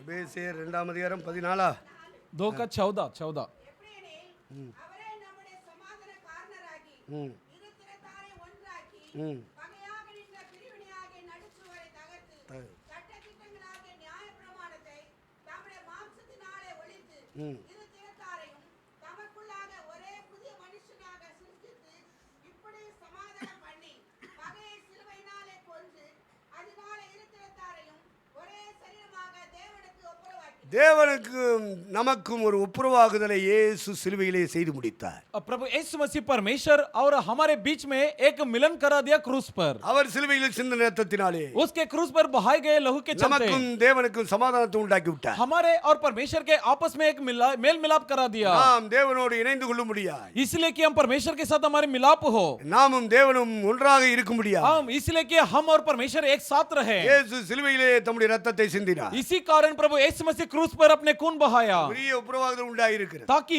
एक बहुत बड़ी मेल मिल गए பரலோகத்தில் உள்ள தேவனுக்கும் பூமியில் இருக்கிற மனுஷனுக்கும் ஒரு ஒப்புரவாகுதல். कि स्वर्गीय परमेश्वर और धरती के मानव के आपस में एक मेल मिलाप.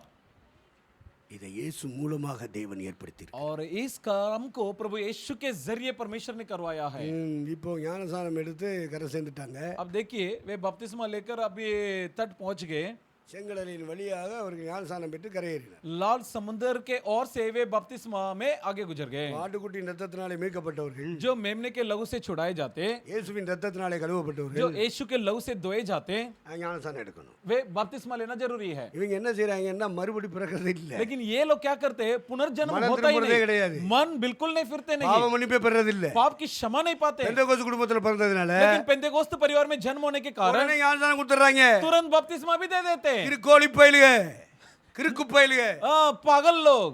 கொடுக்கிறவனுக்கு இருக்கேன், எடுக்கிறவனுக்கு இருக்கேன். देने वाला भी मूर्ख है, लेने वाला भी मूर्ख है. யார் ஞானசானம் எடுக்க வேண்டும்? कौन बपतिस्मा लेना है? ஞானசானம் எடுக்க தகுதி என்ன? बपतिस्मा लेने का योग्यता क्या இதெல்லாம் है? தெரியாமலே கூட்டம் கூட்டுறதுக்காக கொடுத்துறான். ये सब जाने बिगर एक झुंड इकट्ठा करने के लिए दे देते हैं. நம்ம கொடுத்துருவாங்க. हाँ, हम दे देंगे. நமக்கு 100 பேருக்கு வேணும், हमें 100 जन 500 பேர் चाहिए, வேணும், हमें 500 जन 5 चाहिए, ஆராதனை நடத்தணும். हमें 5 आराधना ஊரை चलाना விளங்கவே है. மாட்டான். नहीं, कभी नहीं सुधरेगा. அவன் செத்தா நரகம்தான். ये मरने पर नरक में ही जाएगा.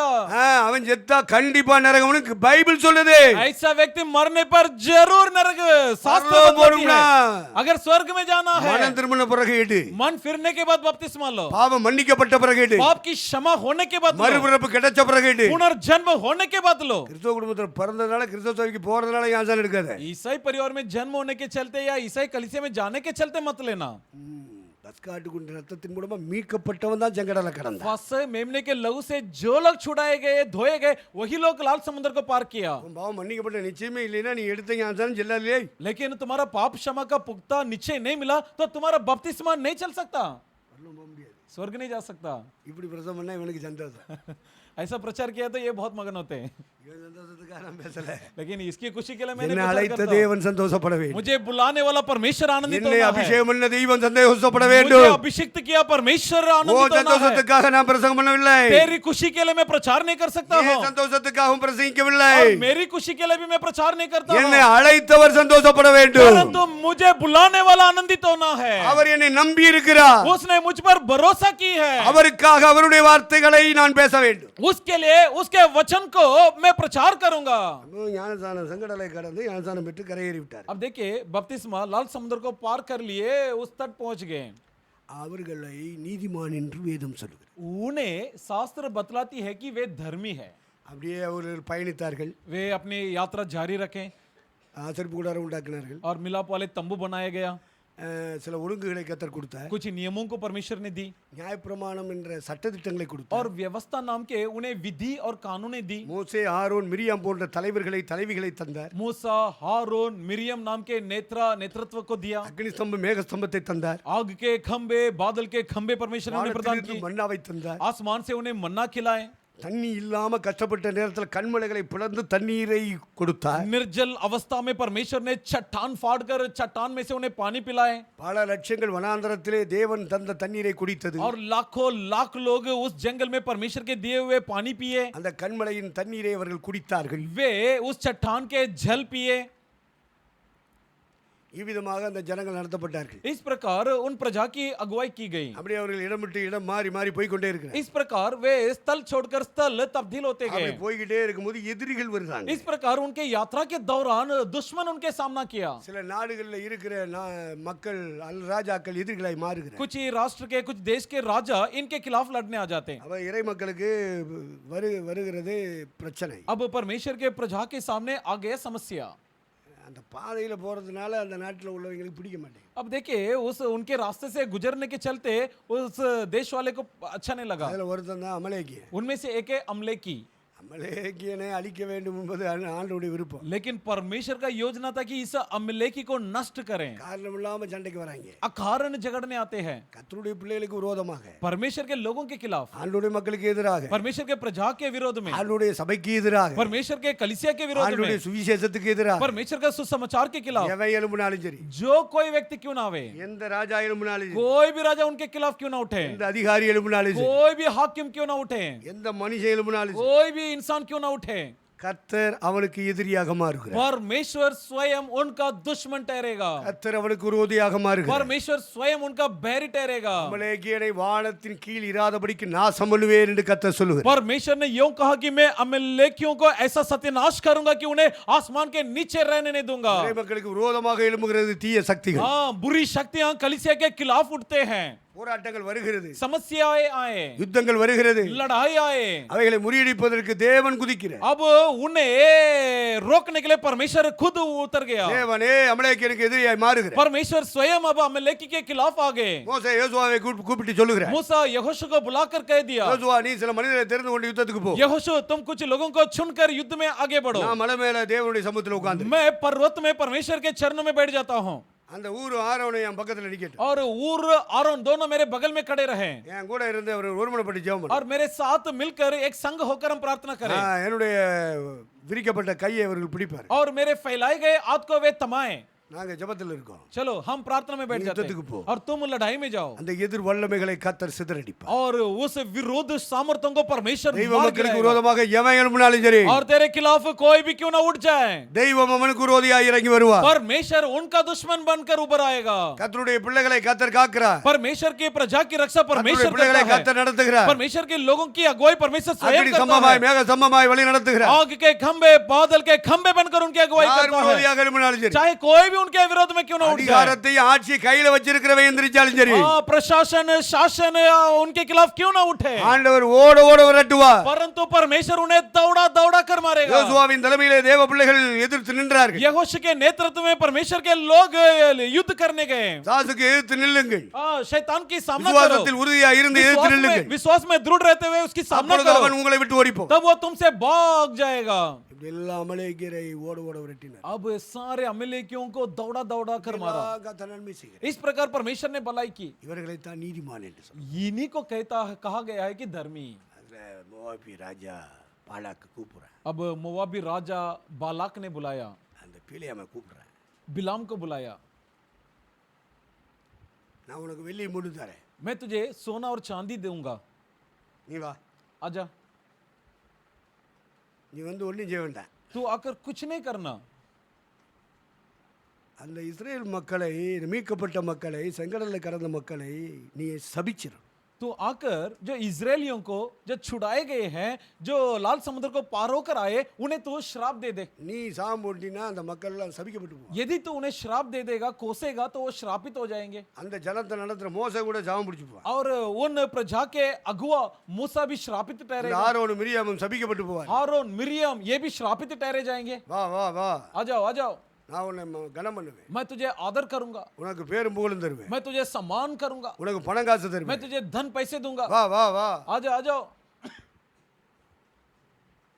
கூப்பிடுறதுக்கு ஆள் அனுப்பியிருந்தான். अब बुला लाने के लिए व्यक्ति भेजा था। பாலாக் ராஜா அனுப்பியிருந்த ஆட்கள் போய் கூப்பிட்டார். अब बालाक राजा के भेजे हुए लोग जाकर उसे बुलाए। அப்ப ஆண்டவர்கிட்ட போய் உட்கார்ந்தான். तब इसने प्रभु के सम्मुख पर बैठा। ஆண்டவர் சொன்னாரு, प्रभु ने कहा, டேய் அவங்க கூப்பிட்டாங்கன்னு போகாத, ए भाई उन्होंने बुला लिया इसलिए तो मत जाना। அவங்க மீட்கப்பட்ட ஜனங்கள், वे तो छुड़ाए हुए அவங்க प्रजा ஞானஸ்நானம் है। எடுத்த ஜனங்கள், वे बपतिस्मा लिए हुए प्रजा है। அக்னி ஸ்தம்பம் மேக ஸ்தம்பமாகி அபிஷேகத்தினால் நிரப்பப்பட்ட ஜனங்கள், आग के खंबे बादल के खंबे से भरे हुए आत्मा से வானத்தின் भरे மன்னாவை हुए प्रजा புசிக்கிற है। ஜனங்கள், ये आकाश के मन्ना खाने वाले கண்மலையின் प्रजा தண்ணீரை है। குடிக்கிற ஜனங்கள், चट्टान के जल पीने वाले प्रजा है। அவர்கள் பரலோகத்தின் தேவனை ஆராதிக்கிற ஜனங்கள், और ये जो प्रजा स्वर्गीय परमेश्वर के उपासना करते அவர்கள் हैं நீதிமான்களா இருக்கிறார்கள், और ये मेरे दृष्टि में என்னுடைய धर्मी ஜனங்களா है, இருக்கிறார். ये मेरी प्रजा है, அவர்களை நீ ஜெபிக்க கூடாது इसलिए तो उन्हें शाप न दे। என்ன ஆண்டவர் சொல்லிட்டார். प्रभु ने साफ कह दिया। இவனை சொல்லிட்டான், வந்த ஆளு கூப்பிட வந்த ஆளுகள்கிட்ட சொல்லிட்டான், अब जो लोग इसे बुला लाने के लिए आए थे उनसे कह दिया நான் வரமாட்டேன், मैं नहीं आऊंगा। கர்த்தர் போகக்கூடாதுன்னு சொல்லிட்டு. प्रभु ने मना कर दिया जाने से। நீங்க போயிட்டு வாங்க. तुम चले जाओ। அவன் போயிட்டாங்க. वे चले गए। அப்போ பாலாக் ராஜா பார்த்தான், तब बालक राजा ने देखा, டேய் நிறைய வெள்ளி பொருளெல்லாம் தருவேன்னு போய் சொல்லு, ए भाई फिर से जाकर कहो कि मैं खूब सोना चांदी दूंगा। பணத்தை காமிடா, पैसे को दिखाओ। எல்லாம் மணி மைண்டாக தான் இருப்பேன். क्योंकि सब पैसे के ऊपर लालच रखते हैं। 10 ரூபா கிடைக்குமா, 100 ரூபா கிடைக்குமா, क्या 10 रुपया मिलेगा, 100 रुपया मिलेगा, 1000 கிடைக்குமா, क्या 1000 मिलेगा? 1000 இல்லையா, லட்ச லட்சமா சம்பாதிக்கலாம்யா. हाँ 1000 नहीं, लाखों लाख में कमाते हैं। அப்பா இப்பெல்லாம் லட்சத்துக்கு மதிப்பு இல்லையே, கோடிக்கு தான் மதிப்பு. अभी तो लाख का कोई कीमत नहीं, करोड़ के लिए कीमत है। அதை ரொம்ப நைஸா பேசும்போது तो इसलिए जब बोलते समय கையை பிடிச்சிக்கிட்டு கையை சுரண்டிக்கிட்டு பேசுறேன். हाथ धरे धरे हाथ में घिसाते हुए बोलते हैं। சில கையை பிடிச்சிக்கிட்டு துண்டை போட்டு போத்திக்கிறேன், कुछ लोग हाथ मिला लेते और ऊपर से टवल ओढ़ लेते हैं வெளியே தெரியக்கூடாதான். ताकि उनकी जो बात होती है वो बाहर दिखाई न दे। மணி மைண்ட், कि पैसे की लालच, பொருளாசைக்காரர், लोभी, பண ஆசைக்காரர், पैसे की लालच। ஆனால் கர்த்தருக்கு ஊழியம் செய்கிறார்கள். लेकिन क्या करते, परमेश्वर का सेवा भी करते। இந்த ஊழியக்காரங்கள்ட்ட போய் நம்ம பிரச்சனை கேட்டோம்னா நம்ம எப்படி உருப்பட முடியும்? ऐसा सेवक के पास जाकर अगर हम संदेश सुनेंगे, प्रचार सुनेंगे, तो हम कहां से सुधरेंगे? பிரசங்கம் நல்லா இருக்கு, நாம ஆயத்தப்பட முடியாது. जी हाँ, संदेश सुनने को अच्छा लगेगा लेकिन हम तैयार नहीं हो सकते। கூட்டம் பெரிய கூட்டமா இருக்கும், हाँ, संख्या में बड़ी होगी, ஆனா கர்த்தருக்காக வாழுகிற இடத்துக்கு அவங்களால ஆயத்தப்படுத்த முடியும். परंतु परमेश्वर के लिए जीने के उस स्थान तक उन्हें बनाया அந்த नहीं जा தகுதி सकता है, அவங்களுக்கு இல்ல. क्योंकि ये योग्यता उनमें है ही नहीं।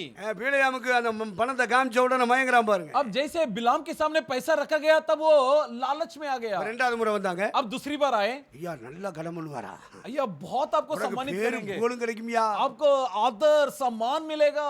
கின்னஸ்ல பேர் வந்தது மாதிரி இருக்கும்ல, हाँ, ऐसा महसूस होगा जैसे आपके नाम गिनेस में आ ஏல चुका வா है। ஏல வா, आ जाओ आ जाओ। பணத்தை காட்டுறான், पैसे दिखाया பேரும் புகழும் வரும், பெருமை வரும்னு சொல்லி காமிக்கிறான். और कहता है कि तुम्हारा नाम, तारीफ, बड़ाई, சாஸ் सम्मान அப்படித்தான் होगी। உன்கிட்டயும் பேசுவான். शैतान इसी प्रकार आपसे இந்த भी உலகத்துல कहेगा। இயேசுவுக்காக வாழ விட மாட்டான். इस संसार में तुम्हें यीशु के लिए जीने को नहीं தன்னை छोड़ेगा। தான் வெறுத்து தன் சிலுவை எடுத்துக்கொண்டு என்னை பின்பற்றி வர கடவன். और जो कोई है अपने आप को नफरत करे, क्रूस को उठा ले और मेरे पीछे हो ले। அந்த அற்புதமான தேவசித்தத்தின் வாழ்க்கைக்கு வர விட மாட்டான் பிசாசு. और ये अद्भुत भरा परमेश्वर के इच्छा के ओर चलने के लिए शैतान हमें आने नहीं देगा, உலக கிறிஸ்தவனாய் வாழ விடுவான், लेकिन दुनियादारी ईसाई के तौर पे जीने ஆவிக்குரிய छोड़ देगा। கிறிஸ்தவனாய் வளர விட மாட்டான். आत्मिक ईसाई के तौर पे हमें बदलने नहीं அவன் छोड़ेगा, எப்பொழுதுமே எதிராய் கிரியை वो செய்வான். हरदम हमारे खिलाफ कार्य करेगा। பீலையாமுக்கு அப்படிப்பட்ட பிரச்சனை வருது. अब बिलाम के सामने इस प्रकार की समस्या आई। வா வா வா, आओ आओ आ जाओ। ஆண்டவர் அப்படித்தான் சொல்லுவாரு, प्रभु तो वही कहेंगे, நம்ம வாழணும்ல, लेकिन हमें जीना भी है ना। நீ இழுத்துருவான் பிசாசு. इस प्रकार हमें शैतान उकसाएगा। கர்த்தர் அப்படித்தான் பேசுவாரு, परमेश्वर क्या वैसा ही बोलेंगे, நமக்கு வேணும்ல, लेकिन हमें भी कुछ होना चाहिए ना। வா வா வா. आ जाओ आ जाओ। ரெண்டாவது முறை ஆண்டவர்கிட்ட போனேன், अब दूसरी बार फिर से प्रभु के पास गया। முதல்ல சொல்லிட்டார்ல, पहले प्रभु साफ कह दिया था, மறுபடியும் என்ன கேட்க, लेकिन फिर से क्यों पूछ रहा है? ஓய் ஒரு தடவை தான் கர்த்தர் பேசுவேன், परमेश्वर एक ही बार बोलेगा, நீ ஓயமா கேட்க கூடாது. तो बार बार ना पूछे। அப்புறம் அவர் கோவம் வரும், फिर उसे गुस्सा आ गया, அவர் போய் தொலைடா நாயே. कह दिया ये जा कुत्ता चले जा। இவன் மறுபடியும் போய் கேட்டா மத்தியில, ये फिर से जाकर पूछा ना, போய் தொலை, प्रभु कह दिया चले जा। அப்படித்தான் சொல்லுவாரு.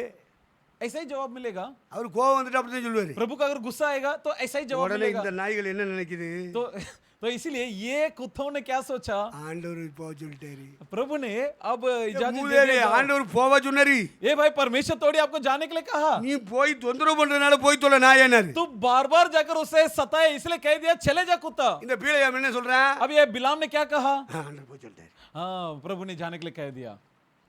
என்ன தேவனை விளங்கியா ஊழிஞ்சிர அந்த நாய் ये कुत्ता थोड़ी परमेश्वर को जान தேவனுடைய पहचान कर சுபாவம் सेवा करता விளங்கிட்டானா है। परमेश्वर का स्वभाव को इसने தேவன் कभी எதை समझा है? விரும்புகிறார் எதை விரும்பவில்லை என்பது அவனுக்கு புரிகிறதா परमेश्वर किसे चाहता किसे घृणा करता है, ये कभी इसने पहचान लिया? அவன் ஒரு அபிஷேகம் பண்ணப்பட்டவன் वो एक अभिषिक्त इंसान था அவன் வரங்களை பெற்றவன் जिसने वरदानों को पाया था। அவன் சபித்தால் சாபம் வரும் उसके कोसने पर அவன் शाप आना ஆசீர்வதித்தால் चाहिए। ஆசீர்வாதம் வரும் उसका आशीष देने पर आशीष मिलना அப்படிப்பட்ட चाहिए। கிருபாவரம் பெற்றவன் ऐसा अनुग्रह वरदान हासिल किया था। ஆனா அந்த ஊழியக்காரனுக்குள்ள பொருளாசை இருக்கு लेकिन ये सेवक के अंदर लोभ था, பண ஆசை இருக்கு वो एक पैसे की लालसी था மக்கள் தன்னை புகழ வேண்டும் என்கிறதான புகழாசை இருக்கு और वो चाहता था कि लोग उसकी तारीफ करे, बड़ाई करे। இது தேவனுக்கு பிடிக்காத ஒன்று लेकिन ये ऐसी चीज है जिसे परमेश्वर नहीं चाहता। பெருமையை நீங்கள் நானும் விரும்ப கூடாது घमंड को आप और मैं नहीं चाहना है। அந்த பெருமையை விரும்புகிற விருப்பம் யாருக்குள்ள இருக்கோ அவனுக்கு தேவனே எதிரி इसलिए जिनके अंदर घमंड का चाहत रहता है उनका परमेश्वर நாம் दुश्मन है। இயேசுவுக்காக நிந்திக்கப்பட வேண்டும் और यीशु के लिए நாம் हमारा निंदा किया இயேசுவுக்காக जाना है। அவமானப்படுத்தப்பட यीशु வேண்டும்। के कारण हमारा अपमानित किया இந்த जाना உலகத்திலே है। உபத்திரம் உண்டு इस संसार में हमें दुख है, ஆனாலும் திடன் கொள்ளுங்கள் परंतु डाटस நான் இந்த मानो உலக வாழ்க்கையிலே ஜெயம் मैं பெற்றேன் इस संसार की जीवन में जयवंत हुआ।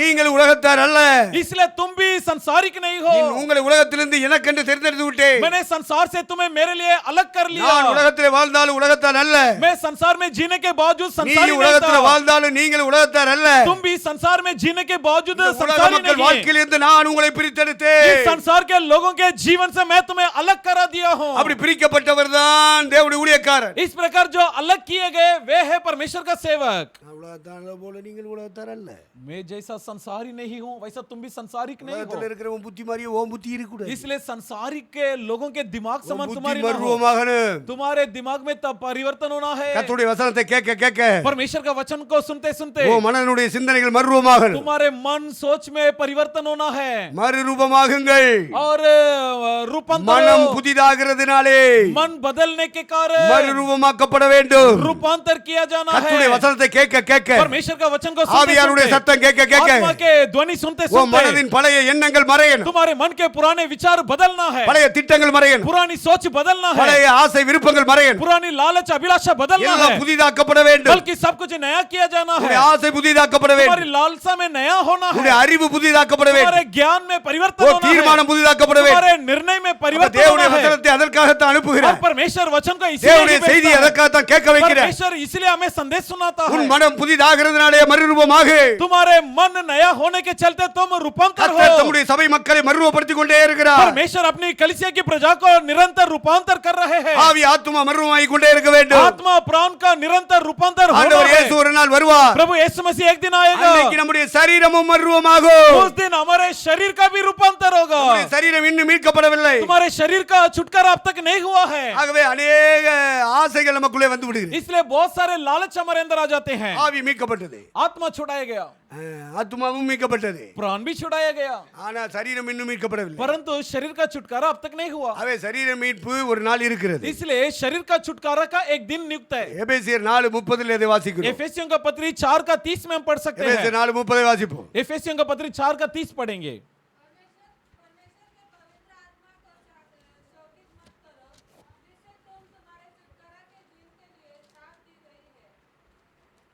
அன்றியும் நீங்கள் மீட்கப்படும் நாளுக்கென்று முத்திரையாக பெற்ற தேவனுடைய பரிசுத்த ஆவியை துக்கப்படுத்தாதிருங்கள். அவன் நம்முடைய சரீரமாகி மீட்பு तो हमारे शरीर नाम के छुटकारा இயேசுவின் இரத்தத்தினாலே நம்முடைய ஆத்மா மீட்கப்பட்டது यीशु मसीह के लहू से हमारे प्राण की छुटकारा हो चुका ஆனா है, இன்னும் சரீரம் மீட்கப்படவில்லை लेकिन अब तक शरीर का छुटकारा नहीं हुआ। ஆகவே இன்னும் உலகத்தின் மேலே இது ஆசைப்பட்டு கொண்டே இருக்கிறது इसलिए अब तक हमारे शरीर की लालच इस दुनिया में है, இந்த பஞ்சபூதங்களின் மேலே ஆசைப்பட்டு கொண்டிருக்கிறது ये पंच तत्वों पर हमारी लालच रखते हैं, பூமிக்குரிய ஆசை விருப்பங்கள் வந்து ये கொண்டிருக்கிறது धरती की लालच अभिलाषाएं आते रहते हैं। இந்த உலகத்தின் வாழ்கிற மக்கள் போல வாழ வேண்டும் என்கிற ஆசை வருகிறது इस संसार के लोग जिस प्रकार जीवन बिताते हैं उस प्रकार जीने का मन हमें भी होता है। பரிசுத்த ஆவியானவர் என்ன சொல்லுகிறார் पवित्र आत्मा परंतु क्या பூமியில் कहता உள்ளவைகளை है, அல்ல धरती के नहीं மேலானவைகளை தேடுங்கள் परंतु उत्तम बातों की तलाश में கிறிஸ்து रहो, தேவனுடைய வலது பாரசத்தில் வீற்றிருக்கிற மேலானதிலே தேடுங்கள் और मसीह जिस प्रकार परमेश्वर के दाएं ओर बैठा उस स्वर्गीय बातों की तलाश में रहो। பரிசுத்த ஆவியானவர் இந்த சபை நடத்துவாரானா यदि पवित्र आत्मा इस कलीसिया का अगुवाई करे, உங்களை என்னை நடத்துவாரானா यदि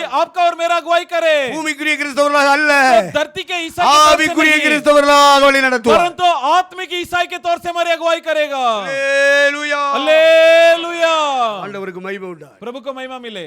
யார் நீதிமான் कौन है धर्मी? இயேசுவின் ரத்தத்தால் மீட்கப்பட்டவன் நீதிமான். वो धर्मी है जो यीशु के लहू से छुड़ाए गए हो. ஞானஸ்நானம் பெற்றவன் धर्मी वो है जिनका बपतिस्मा हुआ हो. வனாந்தர வாழ்க்கைக்கு அழைக்கப்பட்டவன் நீதிமான். वो धर्मी है जो जंगल की रेगिस्तान की जीवन में बुलाया गया हो. பரிசுத்தாவியானவரால் வழிநடத்தப்படுகிறவன் நீதிமான். वो धर्मी है जिसकी अगुवाई पवित्र आत्मा से की जाती हो. ஆவிக்குரிய மன்னாவை வாங்கி புசிக்கிறவன் நீதிமான். धर्मी वो है जो आत्मिक मन्ना को खा लेता है. கண்மலையின் தண்ணீரை குடிக்கிறவன் நீதிமான். धर्मी वो है जो चट्टान की जल पीता है. மோசே, ஆரோன், மிரியாம் போன்ற தலைவிகள் மூலமா வழிநடத்தப்படுகிறவன் நீதிமான். धर्मी वो है जिनकी नेतृत्व मूसा, आरोन, मिरियम के जैसे नेताओं के जरिए किया जाता है. பிலேயாம கூப்பிட்டா अब बिलाम को बुलाया அவன் அந்த மலையில சுத்தி இருக்கிற ஹில்ஸ்ல ஒரு ஹில்ஸ்ல ஏறுறான். तो उसने जितनी भी जो पहाड़ी थी उनमें से एक पहाड़ की चोटी पर चढ़ा ஆண்டவருக்கு பலியெல்லாம் செலுத்துறான். और परमेश्वर को बलि चढ़ाया. பரிசுத்தாவியானவர் இறங்குறார். पवित्र आत्मा समाया. அவனுடைய கண்ணை திறக்கிறார். अब परमेश्वर उसके आंखें खोल दी. அந்த நீதிமான்களை பார்க்கிறான். तब उसने देखा धर्मियों की झुंड को. அவனுக்கு ஒரு ஆசை வருது. तब उसके अंदर एक लालच आया. இந்த நீதிமான் மரணம் வரும்போது எப்படி மரிப்பானோ அதுபோல நானும் மரிக்கணும் ஆண்டவரே. हे प्रभु, जब किसी धर्मी का मृत्यु होता है जिस प्रकार उसकी होगी वैसा ही मेरा मृत्यु भी हो. அவனுக்கு இந்த உலக வாழ்க்கையில என்ன முடிவு வருமோ அதுபோல முடிவு எனக்கு வரணும் சாமி. इस संसार में धर्मी का अंत जिस प्रकार होता है मेरा भी अंत वैसा ही हो. நீ இப்ப எதுக்கு வந்திருக்க? अब तो किस काम के लिए आया? நீ இப்ப உன் ஊரை விட்டு இப்ப இங்க வந்து ஒரு மலை மேல ஏறிக்கிட்டு ஜெபம் பண்றீ. எதுக்கு ஜெபம் பண்ற? अब तू अपना गांव छोड़कर यहाँ आकर के एक पहाड़ी में छोटी में बैठकर प्रार्थना करता है. क्यों करता ஏல है? உன்னை வரக்கூடாதுன்னு தானே சொன்னாரு. मैंने तो तुझे आने से मना நீ किया போக था, வேண்டாம் தானே சொன்னாரு. लेकिन तूने बोला कि मैं जाऊंगा. கூப்பிட்டவன் காசு தர்றான் காணிக்க தரான்னு சொல்லிட்டு ஓடியாண்டியல. जो बुलाया वो धन देता, पैसा देता, यही लालच में तो तू गया. ஓ அபிஷேகம் எவ்வளவு பெரிய அபிஷேகம், तेरा कितना बड़ा अभिषेक है, எவ்வளவு பெரிய அழைப்பு, कितना बड़ा बुलावा है. ஒரு தீர்க்கதரிசியின் அழைப்பு இல்லையா உனக்கு? तुझे तो भविष्यवाणी की एक बुलावा நீ मैंने दी थी. செபித்தால் அந்த சாபம் அப்படி பலிக்குமே. यदि तू कोसने पर श्राप बैठ நீ जाएगा, ஆசீர்வதித்தால் அந்த ஆசீர்வாதம் அப்படியே तो வருமே. आशीष देने पर वैसे ही आशीष मिल जाएगा. அவ்வளவு பெரிய அழைப்பு அபிஷேகம் பண்ணப்பட்ட நீ इतना महान बुलावा न्योता पाया गया तू. இப்ப இங்க இந்த கோயில் இந்த மலை மேல ஏறிக்கிட்டு என்னல ஜெபம் பண்ணிட்டு இருக்க? अब ये पहाड़ी छोटी में बैठकर क्या உன்னை प्रार्थना करते யாருனே हो? வர சொல்லுது? तुझे किसने यहाँ आने को कहा? பாலாக்கிலவா வர சொன்னா? बालक ने तो तुझे न्योता दिया சபிக்கிற ஊழியம் செய்ய அல்லவா அழைச்சிட்டான். कि श्राप देने की सेवा के लिए तो उसने तुझे बुलाया. நீ ஆண்டவருடைய ஊழியக்காரன் பேர் வாங்கிட்டு நீ பிசாசுக்கு ஊழியம் செய்யல வந்து நிக்க. तो अपने आप को परमेश्वर का सेवक कहते हो, लेकिन काम किसके लिए करते हो? शैतान के लिए. வெள்ளியும் பொண்ணு தருவானா? क्योंकि सोना चांदी मिलेगा. அந்த காலத்துல கரன்சி இல்ல பத்தியில டாலர் இல்ல. उस जमाने में सिक्का नहीं थे, डॉलर नहीं थे. அதுக்கு பதிலாகத்தான் வெள்ளியும் பொண்ணும் வைத்திருந்தார்கள். उसके बदले में सोना चांदी इस्तेमाल करते थे. அன்னைக்கு நோட்டெல்லாம் கிடையாது. उस जमाने में नोट नहीं था வெள்ளியை வெட்டி வெட்டி வச்சிருப்பாங்க. और चांदी को काट काट कर टुकड़े टुकड़े में रखते. தங்கத்தை வெட்டி வெட்டி வச்சிருப்பாங்க. सोने को टुकड़े टुकड़े में काटे रखते. இத்தனை கிராம் இவ்வளவு பணம். इतना ग्राम यानी इतना पैसा. அப்படிதான் அவங்க தங்கத்தை கொடுத்து தான் காரியங்களை செய்வாங்க. इस प्रकार सोने देकर बदले में कुछ लेते थे. எந்த கொடுக்கல் வாங்கலும் அந்த தங்க வெள்ளியை கொண்டு தான் அந்த காலகட்டத்தில் அவர்கள் செயல்பட்டார். तो उस जमाने में लेन देन जो है सोना चांदी से किया जाता था. அதனால தான் வெள்ளியும் பொண்ணும் தரேன்னு சொன்னது. इसलिए उसने कहा कि चलो मैं तुझे सोना और चांदी दूंगा. ஆனா வெளியே எல்லாத்தையும் சொல்றான் வெள்ளியும் பொண்ணும் என் வீடு இருந்தாலும் வரமாட்டேன்னு வர சொல்லிக்கிறேன். लेकिन बाहर कहता है कि कुछ भी हो, सोना नहीं कुछ नहीं, और कुछ भी मिलने पर भी मैं नहीं आऊंगा. அவன் இருதயத்தின் ஆழத்தில் பொருளாசை நிரம்பி இருக்கிறது. लेकिन उसके हृदय की गहराई में பண लोभ ஆசை भरा நிரம்பி है. இருக்கிறது. पैसे की लालच भरा था. இப்ப இந்த மலையில வந்து நின்னுக்கிட்டு अब ये पहाड़ी छोटी में आकर के ஆண்டவர்ட்ட ஜெபம் பண்ணிட்டான். प्रभु से विनती किया. ஆண்டவருக்கு தெரியாது क्या प्रभु नहीं நீ जानता? யார்கிட்ட ஜெபம் பண்ணிட்டு இருக்க? तू किससे प्रार्थना कर அவர் रहा இங்க है? வரக்கூடாதுன்னு சொல்லிட்டாருல. उसने तो तुझे यहाँ आने से मना कर दिया था. அப்புறம் என்ன பலி செலுத்திட்டு இருக்க? फिर तू कौन सा बलि चढ़ा रहा உன்னை है? யார் பலி செலுத்த तुझे சொன்னது? किसने बलि चढ़ाने को कहा? எல்லாம் ஓ விருப்பம் போல செய்யுது. सब अपने मर्जी के अनुसार. ஆனா கதர்காக செய்றேன்னு சொல்றேன். लेकिन कहने के लिए क्या कहते हैं? परमेश्वर के लिए कर रहा हूँ. பொய் பொய் झूठ झूठ झूठ. பித்தலாட்டம். பொய் ठग. பித்தலாட்டம். झूठ ठगेबाजी. இப்படிலாம் பண்ணிக்கிட்டு ஆண்டோட ஊழியக்காரன் வேற சொல்லிக்கிறேன். इतना तमाम चीजें करने के बाद कहता भी है कि मैं परमेश्वर का सेवक हूँ. ஆண்டவருக்கு மகிமை உண்டாகட்டும். प्रभु को महिमा मिले. இப்ப பரிசுத்தாவியானவர் அவன் மேல வந்து இறங்குகிறார். अब पवित्र आत्मा उस पर समाया. அவன் ஹில்ஸ்ல நிக்கிறான். वो पहाड़ी छोटी पर था. ஆவியானவர் வந்து இறங்குறார். आत्मा वहां पर समाया. அவன் கண்ணை திறக்கிறார். उसके आंखें को खोल दिया. என்ன அவன் 24:3 வாசிக்கிறோம். गिनती 24 का 3 में पढ़ते हैं. வாக்கியத்தை எடுத்துரைத்து பேயோரின் குமாரனாகிய பிலேயாம் சொல்கிறதாவது கண் திறக்கிறார் பரிசுத்த ஆவியானவர். पवित्र आत्मा यहाँ पर आंखें को खोल दिया. நாம ரட்சிக்கப்பட்டிருக்கோம், हमारा उद्धार हुआ ஞானஸ்நானம் है, எடுத்திருக்கோம், हम बपतिस्मा लिए, பரிசுத்த ஆவி பெற்றிருக்கிறோம், पवित्र आत्मा पाए हैं, ஆராதிக்கிறோம், आराधना करते हैं, ஆண்டவருடைய வசனத்தை परमेश्वर தியானிக்கிறோம், का वचन का अध्ययन करते हैं, ஆவியானவருடைய வழிநடத்தல் நமக்கு இருக்கு. आत्मा परमेश्वर का मार्गदर्शन हमें அப்ப बुलाते हैं. ஆவியானவர் இறங்கும் பொழுது जब आत्मा परमेश्वर उतरता है நமக்கு கண் திறக்கப்பட்டது. तब बिलाम के आंख खुल गए. அப்ப உங்களுக்குள்ள எனக்குள்ள பரிசுத்த ஆவி இறங்கும் போது जब आपके अंदर और मेरे अंदर पवित्र आत्मा समाए, நம்முடைய ஆவிக்குரிய கண்கள் திறக்கப்படுகிறதா? हमारे क्या आत्मिक आंखें खुलते हैं? ஆவியானவர் இறங்குனா கண் திறப்பார். आत्मा परमेश्वर उतरने पर आंखों को खोल அப்ப देगा. நாம என்ன செய்யணும்? சும்மா கையை தட்டிக்கிட்டே அது ரெண்டு பாசை பேசிட்டு तो तब हम क्या करते हैं? ताली बजाते हुए दो भाषा बोलने लग जाते हैं. அது முதல்ல பாசை தானே, ये पहला वाकई में भाषा है, அதுலயே சந்தேகம் வருது. उसमें भी शक है. நீ சந்தேகப்பட்டிருக்கியா? क्या तुमने कभी शक किया है? முன்னோர்கள் செய்து கொண்டு வந்த பாரம்பரியத்தின்படியே போய் கொண்டிருக்கிறார். हमारे पूर्वजों ने जो रीति रिवाज ये पालन करते हैं, हम उसी को दोहरा रहे हैं. ஊழியக்காரன் கை தட்டுறாரு, நானும் கை தட்டுறேன். हाँ, पूछने पर क्या कहते? सेवक ताली बजाते इसलिए हम भी ताली முன்னாடி बजाते. இருந்த பாசன அண்டிய பாசன நானும் பாசிட்டேன். मेरा सामने बैठा हुआ पासवान ने अन्य भाषा बोला इसलिए मैं भी बोल दिया. ஆவியானவர் இறங்குனா கண் திறக்கப்படணும். आत्मा परमेश्वर समाये जाने पर आंख खुलेंगे, பரிசுத்த ஆவியானவர் கண்களை கழுவுவார். क्योंकि पवित्र आत्मा आंखों को साफ करता है. சூலமித்தி தன் நேசரை பற்றி இப்படி வர்ணிக்கிறார். सुलेमिती अपने प्रेमी के बारे में इस प्रकार वर्णन करती है அவருடைய கண்கள் பாலினால் கழுவப்பட்ட புறாவின் கண்களை போல் कि இருந்தது. उसके आंखें दूध से धोया गया कबूतर की आंखों सी है. பரிசுத்த ஆவியானவர் இறங்கும் பொழுது पवित्र आत्मा जब समाए, நம்முடைய ஆவிக்குரிய கண்கள் திறக்கப்பட வேண்டும். हमारे आत्मिक आंखें खुलना है திறக்கப்பட்ட கண்கள் பிரகாசமுள்ளதாய் மாற வேண்டும். और खुली हुई आंखें प्रकाशमय होना है அது தூர பார்வை உடையதாக மாற வேண்டும். और हमारे आंखों में दूर की दृष्टि होना है.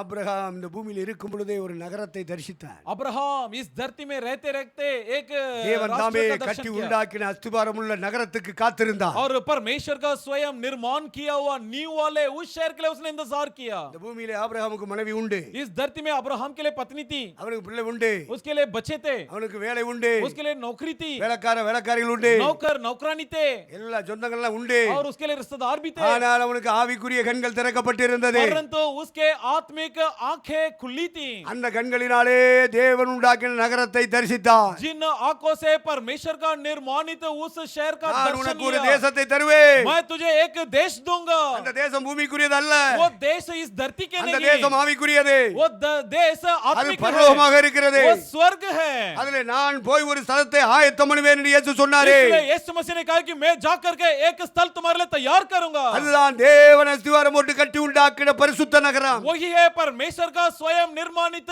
नींव वाली पवित्र शहर. அந்த நகரத்தை தான் யோவான் பத்மு தீவிலே தரிசித்தார். उस शहर के दर्शन यूहन्ना ने बदमू टापू में देखा அந்த நகரத்துக்கு பேர் போட்டான் புதிய எருசலேம். और उस शहर के लिए एक नाम दिया नया यरूशलेम. அந்த எருசலேம் பரலோகத்திலிருந்து பூமிக்கு இறங்கி வருகிறது. वो नया यरूशलेम स्वर्ग से धरती की ओर उतर कर आती है. அது தன் புருஷனுக்காக மணவாளனுக்காக அலங்கரிக்கப்பட்ட மணவாட்டியை போல இருக்கிறது. वो उस दुल्हन के समान है जो अपने दुल्हा के लिए शोभित आभूषित किया गया है. அந்த நகரத்தை ஆபிரகாமுடைய கண்கள் கண்டதே. उस शहर को अब्राहम के आंखों ने देखा, தூரத்திலே கண்டு நம்பி அணைத்துக் கொண்டான். दूर से देखा, यकीन किया, उसे घेर लिया. இந்த பூமியில் உள்ள காலமெல்லாம் அவன் தன்னை பரதேசி என்று அறிக்கையிட்டான். और जब तक वो इस धरती में था तब तक इस धरती में वो अपने आप को मुसाफिर कहता था. இது கண் திறக்கப்பட்டவர்களுக்கு கிடைக்கிற தரிசனம். और ये दर्शन उन्हीं को मिलता है जिनके आंखें खुली हो. இப்ப பீலையா மலையின் மேல் நின்று பார்க்கிறான். अब बिलाम पहाड़ की चोटी में से देखा மீட்கப்பட்ட இஸ்ரவேல் மக்கள் அப்படி பரமி और இருக்கிறார்கள். छुड़ाए गए इजरायली फैले हुए खड़े थे நடுவிலே ஆசரிப்பு கூடாரம் இருக்கிறது. और उनके बीच मिलाप वाले तंबू थी. தெற்கே வடக்கே கிழக்கே மேற்கே இஸ்ரவேல் ஜனங்கள் மூன்று கோத்திரங்களாக இருக்கிறார்.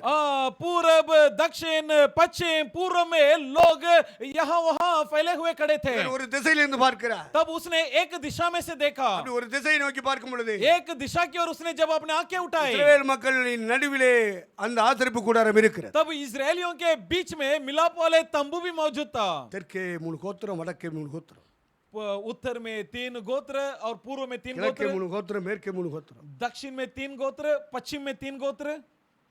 அப்படியே மலையில ஏறி அப்படி பார்க்கறான், ஒரு கால்வாசியை பார்க்கறான். इस प्रकार पहाड़ की चोटी में से देखा, एक चौथाई हिस्सा को देखा. இஸ்ரவேலின் காற்பங்கை எண்ணுகிறவன் யார்? कौन है जो इजराइल की 1/4 की गिनती करे? அந்த நீதிமான்கள் மரிப்பது போல என்னுடைய மரணம் இருப்பதாக. जैसे उन धर्मियों का मृत्यु हो उसी समान मेरा भी हो. அவனுக்கு எப்படி முடிவு வருகிறதோ அதுபோல் முடிவு எனக்கு வருவதாக. जिस प्रकार उनका अंत होगा वैसा ही मेरा भी अंत हो.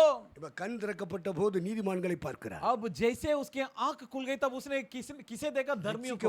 ரட்சிக்கப்பட்டவனா பாரு. जो उद्धार पाए हुए उन्हें उद्धार அபிஷேகம் பண்ணப்பட்டவனா பாரு. और जो अभिषिक्त है उन्हें उसी दृष्टि में देखिए. ஆவிக்குரிய சபையா பாரு. आत्मिक कलीसिया को आत्मिक कलीसिया में दृष्टि में ही देखिए. பேருக்கு கிறிஸ்தவ சபையா இருக்கிறது பேர் கிறிஸ்தவ சபையா பாரு. नामधारी कलीसिया को नामधारी कलीसिया के दृष्टि में ही देखिए. இல்ல எல்லா சபையும் ஒண்ணுதான் சொன்னீனா உன் வாயில மண்ணுதான். यदि तू कहेगा सबके सब कलीसिया एक है तो तेरा मुंह में मिट्टी. ஆக தேவன் காண்பிக்கிற சபை, इसलिए वो कलीसिया जिसे परमेश्वर दिखाते हैं, பரிசுத்தாவியானவரை இறங்கி கட்டி எழுப்புகிற சபை, वो कलीसिया जिसे परमेश्वर के पवित्र आत्मा स्वयं निर्माण करता பரலோக है, தேவனுடைய நாமத்துக்கு மகிமையாய் வாழுகிற சபை, और वो कलीसिया जो परमेश्वर के नाम के लिए महिमा के लिए जीवन बिता रही हो, தேவனுக்காக தங்கள் வாழ்க்கையை அர்ப்பணித்து ஓடுகிற திருச்சபை, और वो शुभ कलीसिया जो परमेश्वर के लिए अपने जीवन को समर्पित कर दौड़ते हैं, அந்த சபையை சபையா பாரு. उस कलीसिया को कलीसिया का नजर में देखिए. அப்படிப்பட்ட ஊழியக்காரனா பாரு. ऐसा सेवक को सेवक के नजर में देखिए. எல்லாரும் ஏஜோ தான பேசுறாங்க. और सब लोग यीशु का ही तो प्रचार करते எல்லாரும் हैं, தான் சபை வச்சிருக்காங்க. सब लोग तो कलीसिया चलाते हैं. மூதேவி, நீ உன் கண்ணு இன்னும் திறக்கப்படல, குருடி. नहीं, कारण तुम्हारे आंख खुला नहीं, अब तक तो अंधा है, अंधी है. கண் திறக்கப்பட்டவன் அப்படி பார்க்க மாட்டான். परंतु जिसका आंख खुला है उसका देखने का அவனுடைய नजरिया ऐसा பார்வை नहीं होगी. வித்தியாசமானது. उनके नजरिया ही अलग है. தேவன் காண்பிக்கிறபடி பார்ப்பான். परमेश्वर जैसा दिखा है उसी नजरिया में देखेगा. அதியாமத்திலே ஆகாரின் கண்களை திறந்தார். और उत्पत्ति में अजियारा के आंखों को परमेश्वर ने खोला. எலிசா தீர்க்கதரிசியுடைய காலத்திலே அவனுடைய வேலைக்காரனுடைய கண்களை திறந்தார். एलिशा भविष्यवक्ता के जमाने में उसके नौकर के आंखों को परमेश्वर ने खोला. தமஸ்குக்கு நேராக போய் கொண்டிருந்த பவுலுடைய கண்களை திறந்தார். तमस्कू की ओर चल रहा पौलुस के आंखों को परमेश्वर ने खोला. அவனை ஊழியத்துக்கு அழைக்கும் போது இப்படி சொல்லி அழைத்தார். और उसे जब सेवकाई में बुलाया तब ये कहकर बुलाया நீ अनेகருடைய கண்களை திறக்கும்படிக்கு कि तुझे इसलिए कि ताकि तू बहुतों के आंखों को खोल நான் सके, உன்னை அவர்களிடத்துக்கு அனுப்புகிறேன். इसलिए मैं तुझे उनके पास भेज रहा हूं. கண் திறக்கப்பட்டவன் தான் மற்றவனுடைய கண்ணை திறக்க முடியும். इसलिए जिनकी आंख खुली है वही दूसरे के आंखों को भी खोल सकता உன்னுடைய है. கண்களை கத்த திறந்தாரா? क्या परमेश्वर ने वाकई तेरे आंखों को खोल दिया? நீ கண் திறக்கப்பட்டவன் தானா? क्या वाकई में तेरा आंख खुला உன் மேல है? அபிஷேகம் இறங்குமானால் यदि वाकई तुझ पर अभिषेक उतरता हो, உண்மையாகவே பரலோகம் திறந்து இறங்குற பரிசுத்தாவியாக இருந்தார், वाकई में और सचमुच स्वर्ग खुलकर उतरने वाले पवित्र आत्मा तुझ உன்னுடைய पर उतरता ஆவிக்குரிய हो, கண்கள் திறக்கப்படும். तेरे आत्मिक आंखें खुलेंगे. சபையை சபையாக பார்ப்பார். तू कलिसिया को कलिसिया के नजरिया में ஊழியனை देखेगा, ஊழியனாக பார்ப்பார். सेवक को सेवक के नजरिया தெய்வ में மக்களை தெய்வ देखेगा, மக்களாக பார்ப்பார். परमेश्वर के प्रजा को प्रजा के नजरिया में देखेगा. வேதத்துக்குள்ளே தேவனுடைய அதிசயங்கள் மறைந்து और पवित्र शास्त्र में परमेश्वर के तमाम चमत्कार हैं. சங்கீதக்காரன் சொல்றான், भजनकार कहता है அவனுக்கு இந்த கண்ணு நல்லா தான் இருக்கு, उसके लिए ये शरीर का अंग ठीक थी. உம்முடைய வேதத்தில் உள்ள அதிசயங்களை பார்க்கும்படிக்கு कहता है तेरे शास्त्र के गुप्तों को वेदों को जानने के लिए என் கண்களை திறந்தரு. हे प्रभु मेरे आंखों को खोल दे. தேவனை தேவனாக பார்க்க வேண்டாமா? तो क्या परमेश्वर को परमेश्वर का उस இயேசுவை नजरिया में ना இயேசுவாக देखें? பார்க்க வேண்டாமா? यीशु को यीशु के दृष्टि में नहीं பரிசுத்தாவியானவரை देखना है? பரிசுத்தாவியாக क्या பார்க்க पवित्र வேண்டாமா? आत्मा को पवित्र आत्मा के दृष्टि में ना தூதர்களை देखें? தூதர்களாக பார்க்க வேண்டாமா? स्वर्गदूतों को स्वर्गदूत का नजरिया में क्यों ना देखें? ஆண்டவருடைய வேதத்தில் மறைந்திருக்கிற மறைபொருள்களை, தேவனுடைய மறைபொருள்களை, மறை ஞானத்தை அப்படியே பார்க்க வேண்டாமா? परमेश्वर के शास्त्र में उसकी व्यवस्था में छुपी हुई बातों को वेदों को उसी नजरिया में उसी दृष्टि में क्यों ना देखें? இந்த யூடியூப்பை போட்டு புரட்டுனா अगर YouTube खोलकर देखेंगे கண்டவனும் பேசுறான், நின்றவனும் பேசுறான். जो भी चाहे बोलता है, जो भी कड़े हुआ बोलता है. அடிப்படை உபதேசமே தெரியாதவன்லாம் பெரிய பாஸ்ட் மாதிரி பேசுறேன். ऐसे लोग भी बड़े बड़े संदेश देता है जिसको मूल उपदेश तक नहीं मालूम है. அடிப்படை உபதேசம் இது. मूल उपदेश क्या है? வளர்ச்சிக்குரிய உபதேசங்கள் இது. विकसित संदेश क्या है? பூரணப்படுத்துகிற முழுமைப்படுத்துகிற உபதேசங்கள் இது. सिद्धता की ओर बढ़ाने वाली या परिपूर्णता में और बढ़ाने वाली उपदेश क्या है? ஒண்ணுமே தெரியல. कुछ भी नहीं पता. ஏதோ பைபிள் ஒரு வசனத்தை எடுக்கிறேன், அவன் விருப்பப்படி பேசுறேன். जैसे बाइबल में से एक वचन ले लिया और जैसा उसका मर्जी करे मन करे प्रचार करने लगता है. இந்த மூட நம்பிக்கை உள்ளதா அனைத்தும் அதுவும் சத்தியம் தான். और अंधभक्त भक्त जितने भी होते हैं அதுவும் वो भी बाइबल कहते हैं है। ये भी तो बाइबल है, वो भी तो सच्चाई को सुनाता है. என்று அதையும் நம்புது. ये कहकर उनके बातों पर भी यकीन करते ஏன்னா हैं அவங்களுக்குள்ள பரிசுத்தாவி இல்ல, क्योंकि उनके अंदर पवित्र आत्मा नहीं है, அவங்களுடைய ஆவிக்குரிய கண்கள் திறக்கப்படல, उनके आत्मिक आंख अब तक नहीं खुला है, உபதேசம் தெரியல, इसलिए उपदेश को नहीं पहचान पाते பேருக்கு हैं, கிறிஸ்தவனா இருக்காங்க, नाम के लिए ईसाई है, ஏசுனார் பேரை சொல்லி கொண்டு காரியங்களை செஞ்சுக்கிட்டு இருக்கா. यीशु मसीह का नाम लेते हुए कामों को निभाते हैं। ஆண்டவரே இப்படிலாம் செய்றாங்களே, हे प्रभु देखिए क्या क्या इन्होंने करते, அவன் விருப்பப்படிலாம் செய்றானே. वे अपने मर्जी के अनुसार मन मुताबिक करते हैं। ஆண்டவர் சொல்றாரு, प्रभु कहता है டே, உன்னை நம்பி ஒருத்தன் வந்து இறக்கம் கேட்கிறான், ए भाई तेरे भरोसे में एक व्यक्ति आकर तुझसे रहम मांगता है, இல்லாட்டி உள்ள எல்லாம் பட்டினியா இருக்குங்கிறான். कहता है कि मेरा बीवी बच्चे भूखे हैं, நீ கொடுப்பியா கொடுக்க மாட்டியா? क्या तू देगा या नहीं देगा? ஆண்டவரை வந்து கேட்டுட்டால கொடுக்காம எப்படி இருக்க முடியும்? प्रभु जब कोई आकर पूछ ले तो क्यों ना दे? இல்ல பொல்லாதவன் நீயே கொடுக்கறியே. ए भाई तू जो दुष्ट है यदि तू தம்மிடத்தில் दे வேண்டிக் सकता है கொள்கிறவர்களுக்கு அதிக நன்மையானவைகளை நான் கொடுக்க மாட்டேனா? तो अपने से मांगने वालों को इससे भी बढ़कर अधिक भलाई मैं क्यों ना दूं? நான் துரோகிகளுக்கும் நன்மை செய்கிற அன்புள்ளவன். मैं विश्वासघातियों को भी भलाई करने वाला सज्जन हूं। ஊழியக்காரன் ஊழியம் சொல்லிவிட்டு என் பேரை சொல்லிக்கிட்டு வந்துட்டான். सेवक कोई सेवकाई के नाम से मेरे नाम लेकर आ गया, அவனை என்ன விரட்ட சொல்றியா? क्या तू क्या मुझसे कहता कि मैं उसे भगा दूं? ஏதோ என் வசனத்தை எடுத்து ஒரு வசனத்தை சொல்லி பொழப்பு நடக்குது அவனுக்கு. मेरा वचन में से एक वचन लेकर वो अपना पेट पाल रहा है, அவன் பொழச்சிட்டு போறானே, वो उसे पालने दो, ஏழை அவனை புடிச்சிட்டுற. तुम उससे क्यों गाली देते हो? ஒரு முறை ஆண்டவர் இயேசுவை நோக்கி சீசர்கள் வந்து சொன்னார்கள், एक बार प्रभु यीशु मसीह के पास आकर चेलों ने कहा, ஆண்டவரே அவன் உம்முடைய பேரை சொல்லி பிசாசை விரட்டிட்டு இருக்கான். हे प्रभु उन्होंने आपका नाम लेकर दुष्ट आत्मा को भगा रहे हैं, பேய் போகுது பிசாசு போகுதுன்னு நிறைய பேர் அவன்கிட்ட போயிட்டு और இருக்காங்க. बहुत सारे लोग उनके पास इसलिए जाता है कि दुष्ट आत्मा भूत से उन्हें छुटकारा मिलता है। இனிமே இயேசு பேரை சொல்லி நீ விரட்டக்கூடாதுடா आइंदा यीशु का नाम लेकर तुम नहीं भगाना है, அப்படி சொல்லி நாங்க தடுத்துட்டு வந்துட்டோம் ஆண்டவரே. நாங்க ऐसे बोलकर हमने रोक लगा दी प्रभु। அப்ப ஆண்டவர் சொன்னாரு, तब प्रभु ने कहा, அட என் பேரை சொல்லி அது புழைக்கிட்டு இருந்தா ए भाई मेरा नाम लेकर उनका पोषण होने दो, விடுறா. छोड़ो, அவங்க அப்படி ஒரு ஊழியத்தை செஞ்சுட்டு போட்டுண்டா, वो उस तरह की एक सेवकाई करने दो, அவங்க அப்படி பாட்டு பாடிட்டு போட்டு, वे उस तरह गीत गाकर उन्हें जाने दो, அப்படி ஒரு ஜெப குறிப்பு வச்சு ஜெபம் பண்ணிட்டு போட்டு, इस तरह की प्रार्थना की सूचना बोलकर प्रार्थना करने जाने दो, உம்மை பின்பற்றி வரல. लेकिन आपके पीछे ने हो लिया, உம்மை பின்பற்றினா தானே தேவ சித்தம் செய்ய முடியும். आपके पीछे हो लेने पर परमेश्वर का इच्छा हम निभा पाएंगे। அவனுக்கு தேவ சித்தம் செய்யணும்னா வந்து சேருவான்டா. अगर वो भी चाहता है कि परमेश्वर का इच्छा निभाए तो हमारे அவனுக்கு आकर பொழப்பு जुट நடந்தா जाएगा। போது, लेकिन उसके लिए सिर्फ अपना पेट அவனுக்கு पालना பேரும் புகழ் है, கிடைச்சா போது, उसके लिए नाम सम्मान मिला तो बस அவனுக்கு है, பணமும் காசும் கிடைச்சா போது, उसके लिए धन पैसा मिलना उसका मकसद என் है। பேரை சொல்லிக்கிட்டே அவங்க காலத்தை ஓட்டட்டு, मेरा नाम लेकर वे अपने जिंदगी गंवाने दीजिए, நீ என்ன பின்பற்றி வா, परंतु तू मेरे पीछे हो ले। பொழைச்சிட்டு போட்டுல. ठीक है जाने दो, पेट पालने दो, சும்மா அவங்கள போட்டு திட்டிக்கிட்டு, उन्हें क्यों डांटते हो? ஐயோ உம்மை பேரை சொல்லில பிசாசு வரட்டேன். आपका नाम लेकर दुष्ट आत्मा को भगाता है, எல்லாம் இயேசு நாமத்துல சொல்லுவேன், सब यीशु का नाम ही लेंगे, சொல்லிட்டு போட்டு. बोलने दो।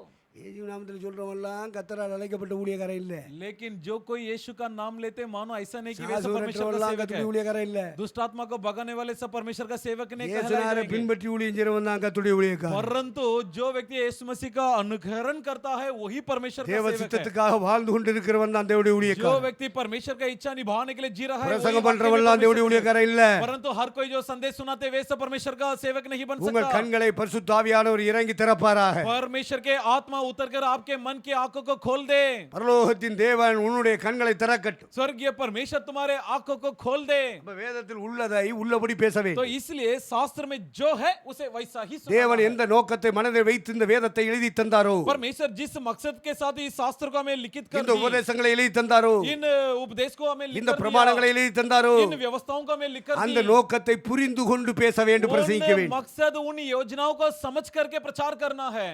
விருப்பப்படி எல்லாம் பேசுறாங்க அந்த வேதத்தை. देखिए शास्त्र को जैसा उनकी मर्जी करता है वैसा कहते हैं, இந்த கிறுக்கு பயில அந்த விரட்டி விரட்டி கேட்க நல்லா இருக்கு நல்லா இருக்கு, और ये நீ தலையில அடிக்கணும் பாத்துக்க. और ये लोग भी देखते हैं बार बार, हाँ अच्छा लगता है, सुनने में बढ़िया है। ஏல அது வேதத்தின்படி சரியா இருக்கான்னு உன்னால கண்டுபிடிக்க தெரியுமா? क्या तुम कभी जांच किया उनको उपदेश शास्त्र के தெரியுமா? अनुसार उसने सही क्या? तुम उपदेश को जानते हो? வருஷம் எத்தனை ஆச்சு? कितना साल हो चुका? காலத்தை பார்த்தால் போதகரா இருக்க வேண்டிய உங்களுக்கு अगर समय को देखने पर लगता है कि तुम जो उपदेश होना चाहिए था, மூல உபதேசங்களை உபதேசிக்க வேண்டியது இருக்கிறது. तुम जो उपदेशक होना चाहिए था और मूल उपदेशों का प्रचार நீங்கள் करना பாலை था, உண்ணத்தக்கவளானீர்கள். लेकिन तुम तो दूध पीने वाले हो गए। வளர்ச்சிக்குரிய உபதேசங்களை நீங்கள் பெற்றுக்கொள்ளவில்லை.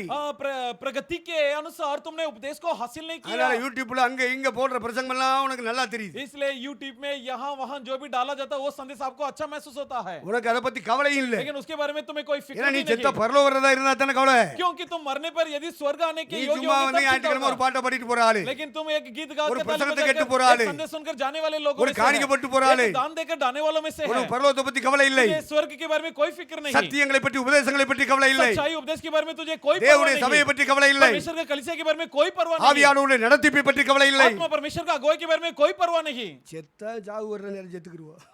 मृत्यु आया तो मर गया, मरने दो। நீதிமான் மரித்தது போல மரிக்கணும்னு ஆசைப்படுறியே. लेकिन तू चाहता भी कि धर्मी के मृत्यु के नहीं मेरी भी मृत्यु हो, பரிசுத்தவான்களுக்கு வந்த முடிவு போல என் முடிவு இருக்கணும்னு और சொல்றீங்க. तू जो कहता है कि संतों का अंत जिस प्रकार हो वैसा मेरा भी हो। ஆசைப்பட்டா போதுமா? क्या सिर्फ लालच रखना விரும்பினால் काफी है? போதுமா? क्या सिर्फ चाहना ஜெபம் काफी பண்ணினால் है? போதுமா? क्या सिर्फ प्रार्थना करना काफी முதலாவது है? உன் கண்கள் திறக்கப்பட வேண்டும். सबसे पहले तुम्हारे आंख खुलना है, கண் திறக்கப்பட்டவன் சொல்லுகிறதாவது, और वो व्यक्ति कहता है जिसकी இஸ்ரவேலின் आंख खुल காற்பங்கை गई हो। எண்ணுகிறவன் யார்? कौन है जो इजराइल के 1/4 भाग को घिने?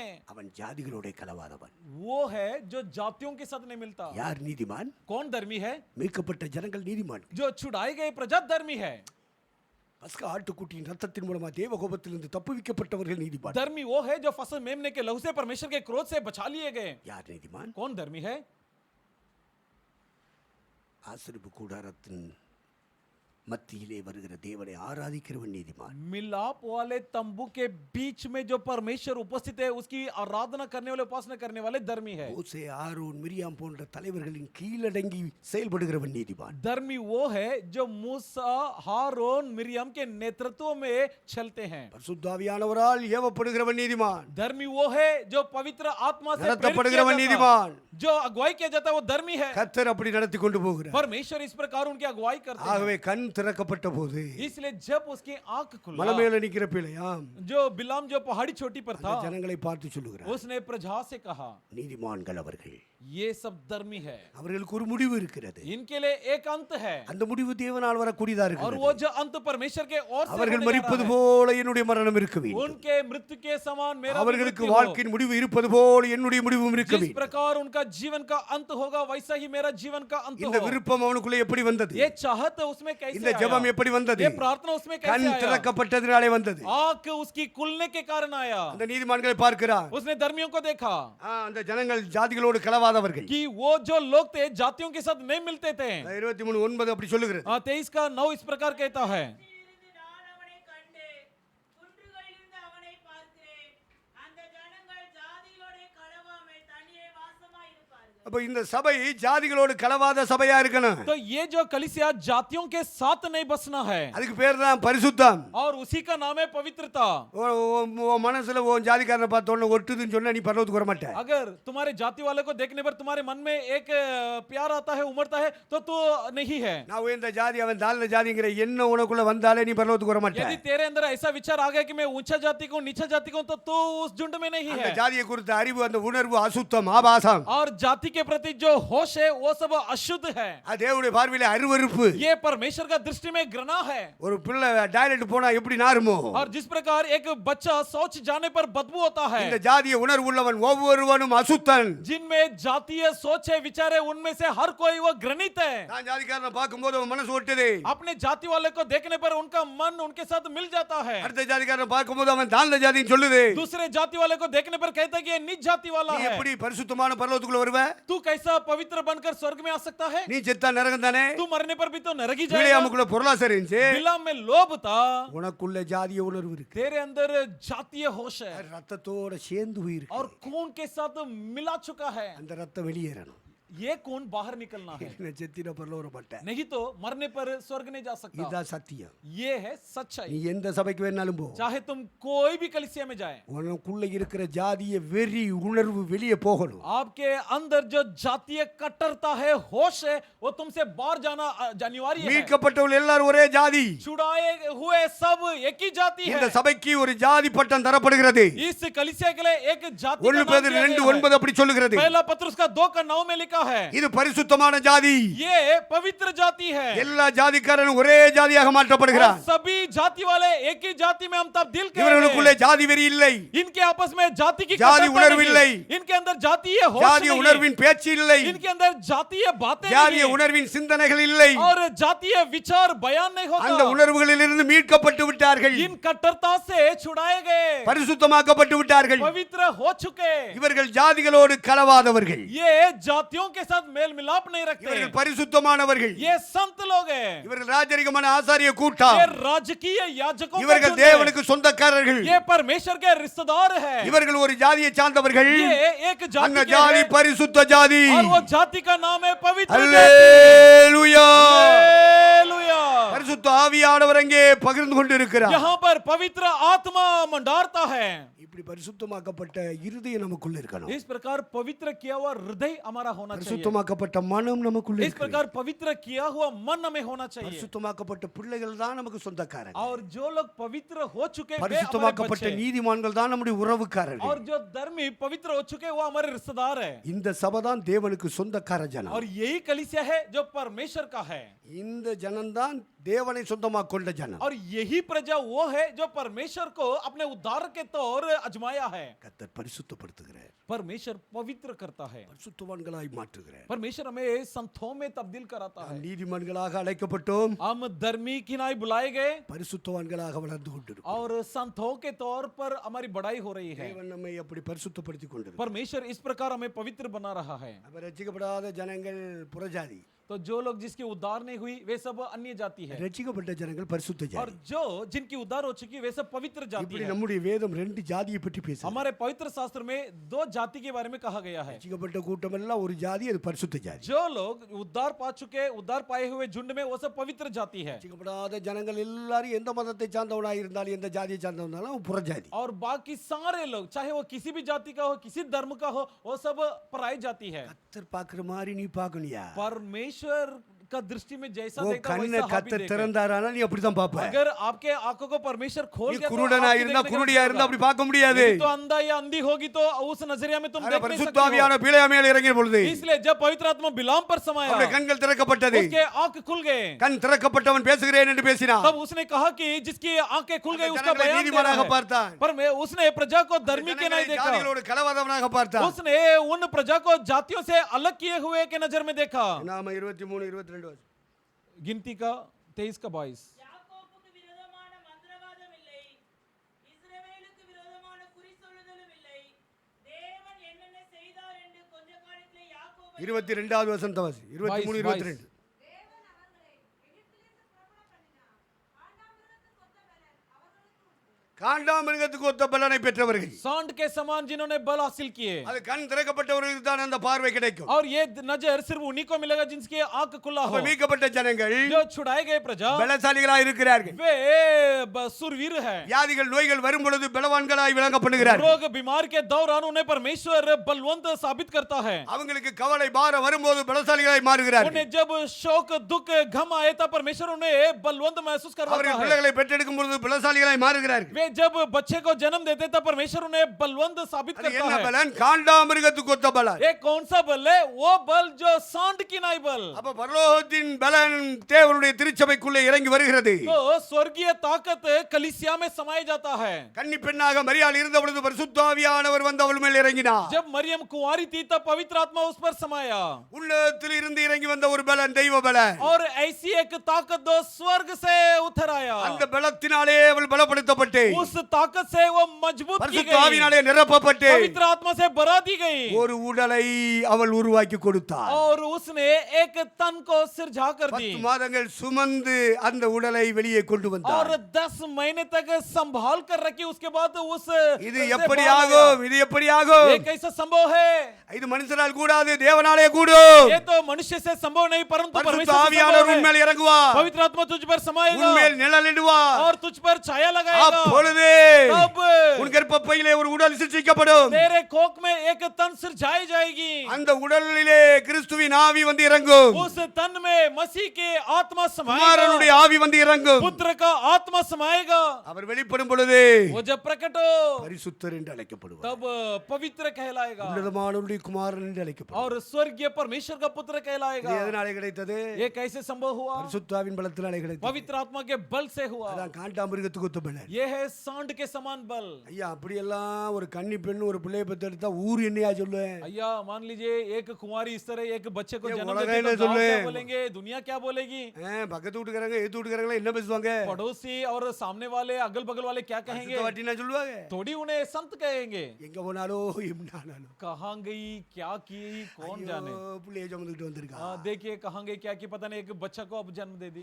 ஊர் 1000 சொல்லட்டும், चाहे गांव क्यों ना हजार உலகம் सुनाए, 1000 சொல்லட்டும், दुनिया क्यों ना हजार सुनाए, உன்னை நீதிமானாக்குகிறவர் ஒருவர் இருக்கிறார். लेकिन तुझे धर्मी बनाने वाला एक உன்னை परमेश्वर मौजूद है। பரிசுத்தப்படுத்துகிற ஒருவர் இருக்கிறார். तुझे पवित्र बनाने वाला एक मौजूद அந்த है। நிந்தை அவமானங்களை சகிக்க ஒரு பலன் உனக்கு உண்டாகும். वो तमाम निंदा अपमान को அது बर्दाश्त காண்டாமிருகத்துக்கு करने ஒத்த के बल बल। मिलेगा। वो सांड के समान का बल நிந்தைகளை அவமானங்களை சகிக்க பலன் और உண்டாகும். निंदा अपमान को सहने का बल பிள்ளைகளை मिलेगा। பெற்றெடுக்க பலன் உண்டாகும். बच्चों को जनने का बल मिलेगा। பிள்ளைகளை வளர்த்தெடுக்க பலன் உண்டாகும். बच्चों को बढ़ाने का बल मिलेगा தேவனுக்கு சாட்சியா நிறுத்த பலன் உண்டாகும். और परमेश्वर के लिए गवाह के तौर उपस्थित करने का बल பரிசுத்தாவி मिलेगा। உள்ளத்தில் வரும் பொழுது पवित्र आत्मा जब तुझ पर आए நீங்கள் பலன் அடைவீர்கள். अब तुम बलवंत होगे பூமி முழுவதும் எனக்கு சாட்சிகளாய் இருப்பீர்கள். और धरती भर तुम मेरे लिए என் गवाह சத்தியத்துக்கு बनोगे। சாட்சிகளாய் இருப்பீர்கள். मेरी सच्चाई के लिए तुम என்னுடைய गवाह ராஜ்யத்துக்கு बनोगे। சாட்சிகளாய் இருப்பீர்கள். मेरे राज्य के लिए तुम गवाह बनोगे। என்னுடைய நாமத்துக்கு நீங்கள் சாட்சிகளாய் तुम இருப்பீர்கள். मेरे नाम के लिए गवाह बनोगे। சுத்தாவி இறங்கட்டும், पवित्र आत्मा समाने दो, பலன் உண்டாகும். तब ताकत मिलेगा। ஆவியில நிரம்ப நிரம்ப आत्मा में बढ़ते बढ़ते நம்முடைய புத்தி கீட்டாத ஒரு தெய்வ பலம் உண்டாகும். ऐसा बल मिलेगा जो हमारे सोच से पार है சரீர வாழ்க்கையிலும் அந்த பலன் உதவி செய்யும். और शारीरिक जीवन में भी वो बल हमें ஆவிக்குரிய मददगार होगी। வாழ்க்கையிலும் அந்த பலன் உதவி செய்யும். आत्मिक जीवन में भी वो ताकत हमें मददगार साबित होगा ஆண்டவருக்கு சாட்சியை வாழ்வதற்கும் அந்த பலன் உண்டாகும். और परमेश्वर के लिए एक गवाही का जीवन बिताने के लिए भी हमें ताकत उपलब्ध பவுல் சொன்னது कराएगी। போல சொல்லலாம். और जैसे पौलुस कहा वैसे हम என் भी कह பலவீன सकते हैं। நேரங்களில் எல்லாம் அவர் என்னை பலப்படுத்திக் கொண்டிருக்கிறார். मेरे निर्बलताओं में वो उसने मुझे உன் बल பலவீன दिया நேரங்களிலே என் பலன் உனக்கு பூர்ணமாய் வெளிப்படும். और तेरे निर्बलताओं में मेरी बल तुझे काफी है। என்னை பலப்படுத்துகிற கிறிஸ்து இயேசுவினாலே எல்லாவற்றையும் செய்ய பலன் உண்டு. मसीह यीशु के चलते सब कुछ करने के लिए ताकत है जो मुझे बलवंत बनाए। கர்த்தருடைய ஆவியான உன்மேல் இறங்கும் பொழுது, परमेश्वर का आत्मा जब तुझ पर அந்த समाए, தெய்வீக வல்லமை இறங்கும் பொழுது, उस ईश्वरीय सामर्थ्य जब समाए, கண்கள் திறக்கப்படுவது மாத்திரமல்ல, तब न केवल तेरे आंखें खुले உனக்கு பலன் உண்டாகும். परंतु तुझे बल मिलेगा। அந்த ஜனங்களுக்குள்ளே காண்டாமிருகத்துக்கு ஒத்த பலன் இருக்கு. और उन प्रजा में सांड की नाई बल थी உலகத்தானுக்குள்ளே இருக்கிற பலத்தை விட और संसार के लोगों से தெய்வ ताकत से மக்களுக்குள்ளே அந்த பலன் மிகப்பெரியதா இருக்கிறது. परमेश्वर के प्रजा के ताकत अत्यंत அது महत्वपूर्ण பரிசுத்தாவியின் है। நிறைவினாலே அந்த பலன் வருகிறது. पवित्र आत्मा के ताकत से यह बल दिया जाता है। 23 वासिத்தோம். 23 का 23 में हमने पढ़ा யாக்கோபுக்கு விரோதமான மந்திரவாதம் இல்லை, ना कोई मंत्र याकूब के खिलाफ है இஸ்ரவேலுக்கு விரோதமான குறி சொல்லுதல் இல்லை. और इजराइल के खिलाफ ना कोई बावी कहना है। எல்லாம் எதுக்காக குறி பார்க்க போறான்? क्यों बावी कहने के लिए जाते எதுக்கு हैं? ஜோசியம் பார்க்க போறான்? क्यों ज्योतिषों से मिलने जाते हैं? எதுக்கு நல்ல நாள் பார்க்கறான்? क्यों अच्छे दिन की शकुन देखते எதுக்கு हैं? வாஸ்து சாஸ்திரம் பார்க்கறான்? क्यों वास्तु शास्त्र क्यों देखते रहे? நல்ல நேரம் பார்க்கறது, வாஸ்து சாஸ்திரம் பார்க்கறது, अगर मान लो शकुन देखना यानी वास्तु शास्त्र கிளி देखना, ஜோசியம் பார்க்கறது, எலி ஜோசியம் பார்க்கறது. तोता ज्योतिष और छुए ज्योतिष को ஐயா, तलाशना। இப்ப கம்ப்யூட்டர் உலகம் ஐயா. अय्या ये तो कंप्यूटर जमाना है। கம்ப்யூட்டர் ஜோசியம் பார்க்கறான். अब कंप्यूटर के पास जाकर இந்த விலங்கா பயல்களை இந்த தேசம் பார்த்து கொண்டிருக்கிறது. ऐसे मूर्छित लोग जो हमारे देश के सामने है, இவன் வாழ்க்கை எப்படி விலங்கு? अब इसके जीवन कैसे सुधर सकता है? விளங்குமா? क्या सुधर सकता है? நான் சொல்றது விளங்குதா? और मेरी बात क्या समझ में आ रहा है? விளங்குனா விளங்கி போயில்லாட்டா விளங்காம போ. समझ रहा है तो समझ लो, नहीं समझा तो बिगड़ जाओ। அப்போ அவங்களுடைய மந்திரவாதங்களுக்குள்ளே தேடி போகிறார்கள். तो देखिए जादूगरों की तलाश में जाते हैं பில்லி சுனி வைக்கிறார்கள், जो जादू टोना करवाते हैं, செய்வினை பண்ணுகிறார்கள், जो टोना करवाते हैं கருப்பு கயிறு கட்டுகிறார்கள், और काला रस्सी बंधवाते हैं சிவப்பு கயிறு और கட்டுகிறார்கள். लाल रस्सी बंधवाते हैं। இதெல்லாம் மந்திரிச்சு கட்டுறான். ये सब जादू करते हुए बंधा जाता है। உலகத்துல பல காரியங்களை அவன் நம்புகிறான். ये संसार में कई बातों पर भरोसा அசுத்த करते हैं ஆவிகளுக்குள்ளே சிக்கி மாண்டு போகிறான். और दुष्ट आत्माओं के बीच में फंस कर मर जाते हैं அதீய சக்திகளை தெய்வங்கள் என்று வழிபடுகிறான். और बुरी शक्तियों को वे मानते हैं कि ये ईश्वर है। இந்த ஆவிகளின் தாக்குதல் இந்த இந்திய தேசத்தை பாதித்துக் கொண்டிருக்கிறது. इन बुरी शक्तियों की हमला हमारे भारत देश पर இந்த प्रभावित है। ஆவியின் பிடியில் இருந்து இந்திய தேசத்தை மீட்பது யார்? इन आत्माओं के बंधन से कौन है हमारे भारत देश को छुड़ाए? எழுப்புதல் எழுப்புதல் என்று பேசிக் கொண்டிருந்தால் போதாது. सिर्फ जागरण जागृति जागृति बोलना काफी முழங்காலில் नहीं, நின்று உன்னுடைய கண்ணீர் சிந்தப்பட வேண்டும். बल्कि घुटने में टिक कर तेरे அன்ன आंसू बहाए ஆகாரங்களை जाना ஒதுக்கி है। வைத்து விட்டு உபவாசித்து காத்திருக்க வேண்டும். भोजन खाने को दूर करते हुए उपवास திறப்பின் करना வாசலிலே है। நிற்கிறவன் யார்? कौन है जो प्रवेश द्वार में खड़े हो? விக்கிரக ஆராதனை பெருகிக் கொண்டிருக்கிறது. मूर्ति पूजा की संख्या बढ़ रही है। ஆங்காங்கே விக்கிரகங்களை நட்டு பிரதிஷ்டை பண்ணி கொண்டிருக்கிறான். यहाँ वहाँ मूर्तियों को खड़ा करते उनकी पूजन किया जा रहा है। பல அடி உயரத்தில் உள்ள சிலையை நாட்டுகிறான். और कई फुट ऊंचाई मूर्ति को खड़ा करते हैं। சாமி சிலையை வைக்கிறான், மனுஷன் சிலையை வைக்கிறான். हाँ, इंसान की मूर्ति को बिठाता है, भगवान की मूर्ति को बिठाते எங்கே हैं। விக்கிரகங்கள் நாட்டப்பட்டாலும் தேவனுடைய கோபம் அங்கே இறங்கும். जहाँ कहीं मूर्ति बिठाए जाएंगे वहाँ परमेश्वर का क्रोध आएगा।